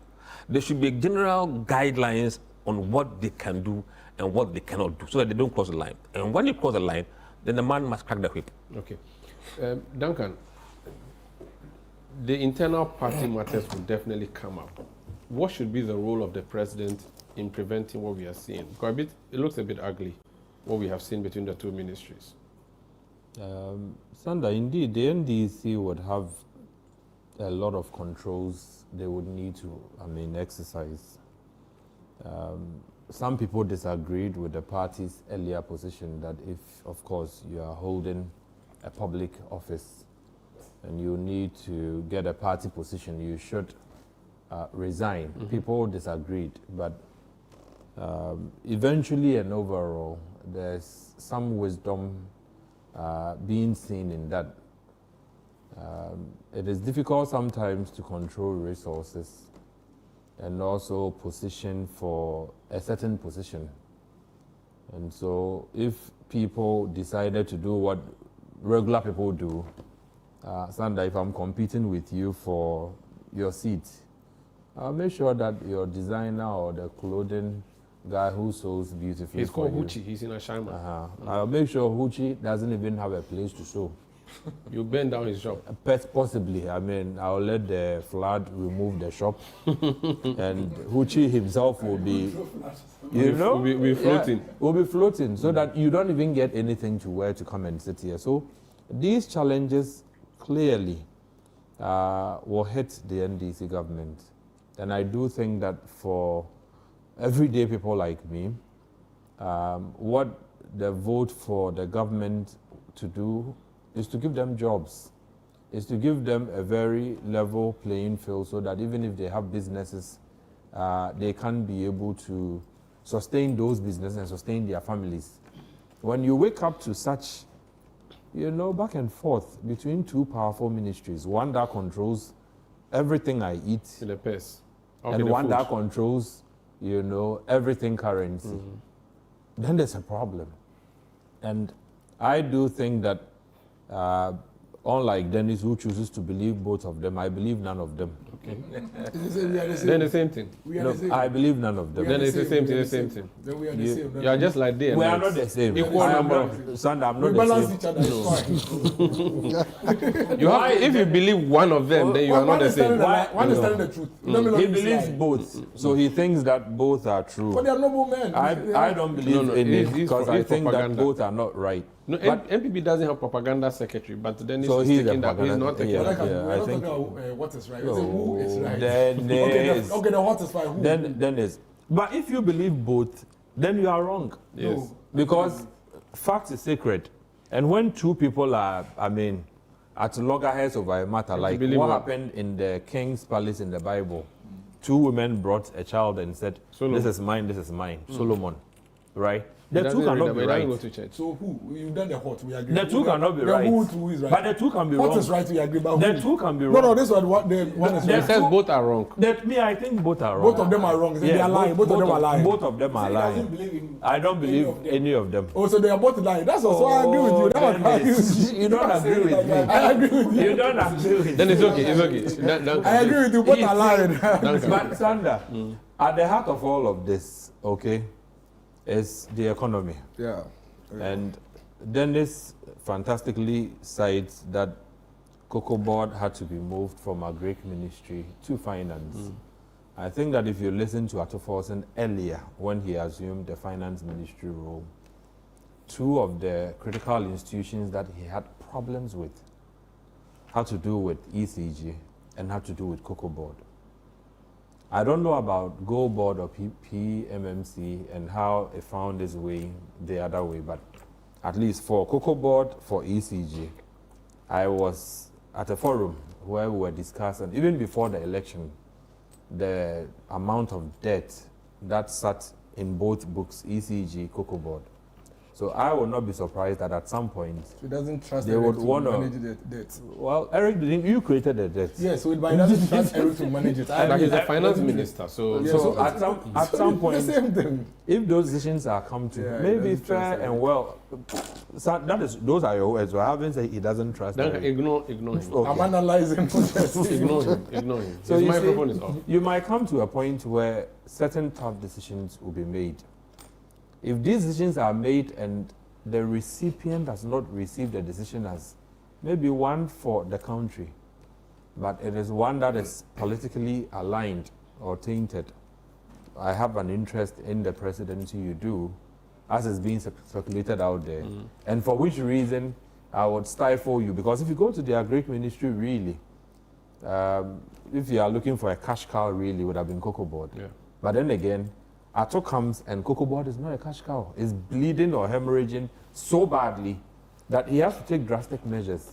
So whilst he might be right on one hand, on the other hand, if you listen to Dennis, he might be wrong. Because Eric can handle it. Eric knows cocoa. That's what I'm saying. So you see, Sandra, I am telling you why I don't trust the two. I don't believe either of them. But you see, at the heart of all of this, there's a very important point either Dennis or Lamtek made. A very important point. If it's important, it's Dennis. If it's not, then it's Lamtek. Let's continue. Sandra, I think at this point you've been hoodwinked by Dennis's... he miraculously continue. You see, at the heart of all of this is the Ghanaian people looking for the planting for whatever... jobs. That one was Akoto. Oh, I even forgot one. You know, you see? No, I forgot that one. Wait, Dennis, you are taking all my time. Sorry. You see, the government itself says that I'm going into a Nkoko Nkiti program. They took it from Eric. I'm going for fertilizer. If you read their Greek minister's last, statement, you get a sense that some of the budgetary lines, the most that has been provided for is 15%. We've already crossed half year, the first 6 months. I would think that beyond the back and forth, the finance ministry should see to it that the ministries are not stifled. Okay. Because once you do, you are not stifling the minister. You are stifling the hundreds of thousands or millions of farmers, right? Who would probably require... Personal. It shouldn't be personal. I don't think that even if I don't like you, Sandra, right? And you are my keenest competitor. And you also had an institution that I need to provide funding for. Beyond you probably will be the poor farmer in Bompurogo who is waiting for fertilizer. And ultimately, it's the government that would suffer if... The government will pay for it. But again, we can't prove that it's true that Ato is stifling the ministry if deliberately. You go through, I saw what Dennis was referring to as the 11 p.m. statement. Yeah. If you go through that and indeed it's true, then Ato should sit up and ensure that funds get to the ministries, because without the ministries coming on to work, it becomes difficult for the government to sustain anything. Right. I am not surprised that suddenly the city is losing some grounds, right? If you don't sustain food production and you continue to import, you would lose. So they may not like each other, they may like each other, they may be brothers, they may not be brothers. But government work should not suffer simply because people have their aspirations. Sandra, you and I do, but we will not let Ghana suffer because we have our own aspirations. Thank you, Duncan. One day you become a lawyer, one day I become a GPR2 chairman, but whatever we do, I'll represent you. You should be able to represent. Thank you, Duncan. Thank you, Duncan. Duncan basically attacked Eric. He didn't attack Eric. That if what he saw is true, the thing is on our Greek Let's leave it. As for mischief, people, my time is almost up. I need to. I mean, it's official. Dr. Osai-Kwapong, do I have you? Do I have Dr. Osai-Kwapong? Control, do I have Dr. Osai-Kwapong still? I don't have him. Okay, let's do 2 minutes each and deal with the flooding in the city and how the government should handle it. For 100 years now, we still have problems with flooding. 2 days ago, we nearly had another June 3rd. What are we getting wrong? The whole capital nearly came to a standstill. There was lockdown in many areas because of flood situation. Is it the case that we are not serious with our works issues, or is the indiscipline of the people? 2 minutes take each, so we can end. Starting with Lamtik, they'll come around. I think that over the time, we have not taken these issues of flooding in Accra seriously. And whenever it's rainy season, we see the effect of it. I mean, there's been a lot of lip service about it and government interventions in the past that should today reflect on a better management of flooding situations in Accra. But unfortunately, we are not seeing it. I mean, in the past 2018, 2019, 2020, there were programs. The Garrett project, for instance. Then we have the National Flood Control Program that were introduced by the previous government. A lot of money committed into it. I will just read out a press release by the Ministry of Works and Housing at the time, Asensu Boache. Is Boache? Yes. Who? Asensu Boache, yes. Okay. When he was Minister for Bantama. And the amount of money that has been committed into it, he pointed out certain areas that were going to benefit from this project. And these are some of the critical areas that today we see a lot of flooding. So it tells us clearly that the resources we committed in the past, or we claim to have committed, truly is not reflecting in the results that we are getting. I understand that there are human failures, like our waste disposal, the poor building on waterways and all that. But the key of it all is enforcement and engineering. Let's strengthen that. Let's strengthen engineering. Let's enforce the laws. I mean, we've seen some demolitions before, and I must commend the Greater Accra Regional Minister and the ministers who started some of these demolitions exercises. And you can tell that the demolition exercise has not really reflected in the flood management, because we've seen really bad situations. So there's more to be done. And we are also told that we have not even seen worse rainy situations yet. They're not starting. So it means there's worse to come, and we need to work hard at it. Very well. Thank you, Lamtik. Musa? Look, our problems are many. If you look at infrastructure-wise, he mentioned Garrett project. There was one before Garrett, the Conti project. That was about almost 600-something million US dollars. It never happened because we went to IMF. And some of the IMF conditions did not allow us to access those funds. So that work that was meant to have delivered some relief didn't come on. Then you have sanitation issues in Greater Accra, which Garrett has a sanitation component. And that, I don't know how far that went. And people's attitude towards sanitation is so appalling. If you look at the bridges that you are supposed to take in water, Debris, garbage are blocking it. And we don't know what is happening. There's What one that affected me is someone selling wood. The wood entered it. and they blocked it, and that's it. Then the whole road was made.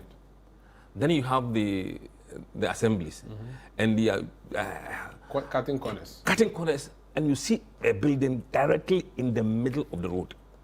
They will see it going up slowly. They will say nothing. No, they will stop work. And nothing happens. But they'll collect something. Yes, and I know what they've been doing.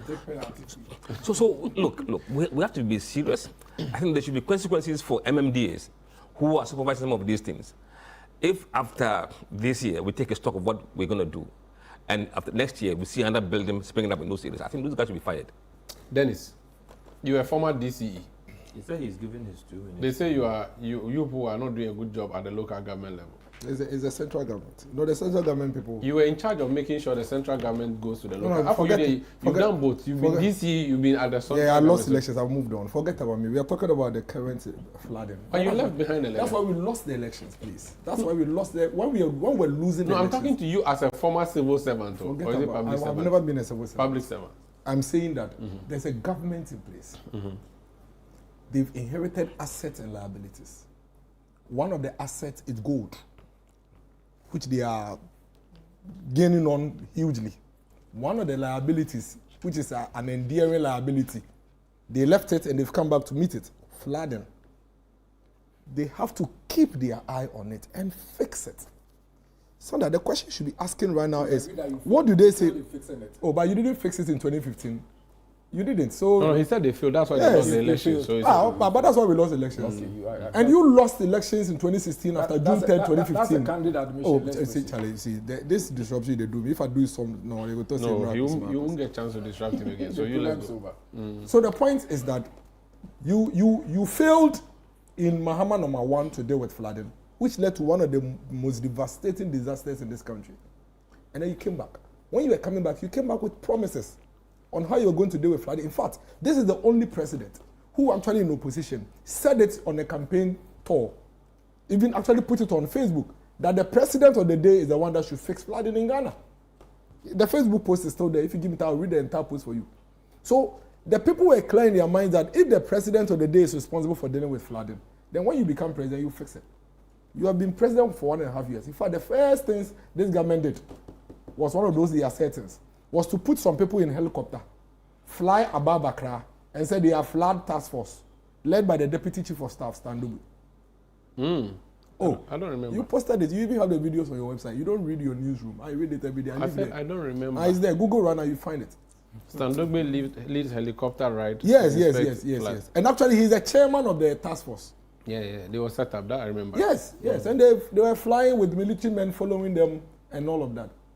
So the question is, if we are seeing such flooding now, it shouldn't just be, as for Accra is floods.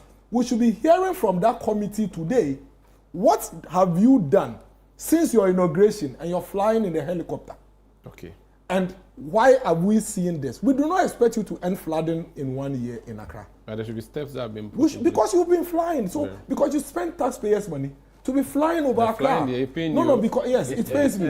It pains me that you put yourselves in an helicopter ostensibly to fix a problem, and the problem comes back in a worse form. They went to gather data. No. So what have you done with the data? And Umar is a serious matter. You see, last night somebody called me when it started running around 3 a.m. You know what the person called me? I have flooded 4 times where I live.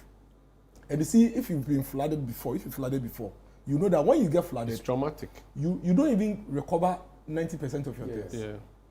In fact, if you don't take care, you may even rip apart your home, and because the flood, the things it comes with, it enters and carries everything. I'm telling you that I have seen snakes in my home after flooding before. Yeah. I have gotten out of my bed. I was asleep, banging. I thought it was armed robbers. I was late tonight, 2 a.m. I woke up, everywhere was dark because the light had gone off. Only for me to step down in my bedroom and water was here. What are you here and you are lying? No, I'm seated. I'm seated. No, we know you are not tall. We know you are not tall. We appreciate your height. I'm seated. No, I'm seated. I'm seated. Dennis. How does you get a one on your chest? No, Dennis. I think I agree with you. No, I'm seated. If you are lying down and the water is actually here, then you should have covered you. Unless he was on a bunk bed. Were you on a bunk bed? No, we are not trivializing. I still have videos. I mean, I'm seated. That's why I did this.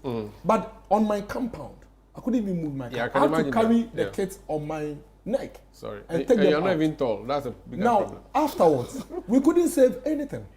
Including even clothes. When flood water touches your clothes, no laundry can fix it. So for me, when it comes to the flood situation, last night I was thinking, so those people who are living in areas where they know if it rains for even an hour, it can flood, how do they sleep? It's sad. So please, we need to get, whether we like it or not, we have a government in place. They should fix it. They should fix the situation. Thank you, Dennis. Whether it's district assemblies, whether it is a citizens' attitude, whether it is Garrett, Garrett 2, fix the thing for the citizens. Okay, thank you so much. Because not all citizens are pouring rubbish into drains. Thank you. Others are living their normal lives, and they shouldn't be affected by your incompetence. Thank you, Dennis. Duncan, God bless you for accepting. I'm not accepting. I am not accepting because I am equally dealing with flood. That's fine. Sander. Dennis has taken on the No, he couldn't have taken mine. He was supposed to give me his. Sander, you see, I like when people fight for you see, the truth is, I think this flooding thing, I do not subvent to the demolition exercises. No. It shouldn't happen. You see, how did those structures come up in the first place? Sander, in my space around Atomic, there were some developments. Immediately, NADMO came and said, okay, no. They broke everything down. Initially, when it rained, there was some flooding onto the main road. After getting that place a bit cleared, it's been raining. The road is not flooded. It's okay. So it means that the preventive measures are there. And then again, I read this article of one fine gentleman who says, we are also our own problems. Now, modern day architects and builders do think that tiling the entire compound is a G. It's a G thing. Sander, I think that for people listening to us, watching us, if you are putting up a real estate, although the land use and spatial planning people say that you can put up a real estate, make room for green. It's actually the law that you should give 30% of the land to to soak water. We don't tile it. Everywhere we are cementing. So some of these things are self-inflicted. Although I agree, the central government has a key role, because if you do the geo whatever, you should be able to determine the waterways or water channels. But it starts with you. But do not wait for people to go and build at Ramsar. Don't wait, and don't let the assemblies provide permits for people to build. Then the place congested. Then you say you are going to demolish. You are wasting Thank you. I didn't talk about Thank you, Duncan. Thank you, Duncan. Thank you, Dennis. Thank you, Musa. Thank you, Lamtik. Thank you, Professor Okai. Thank you, someone. I say George. Thank you, people. Dennis, you are disrupting. I have to sign up. This has been The Big Issue on Channel 1 TV and on 97.3 City FM. I'm Umaru Sandamado. We return next week, Saturday, with more. Please stay.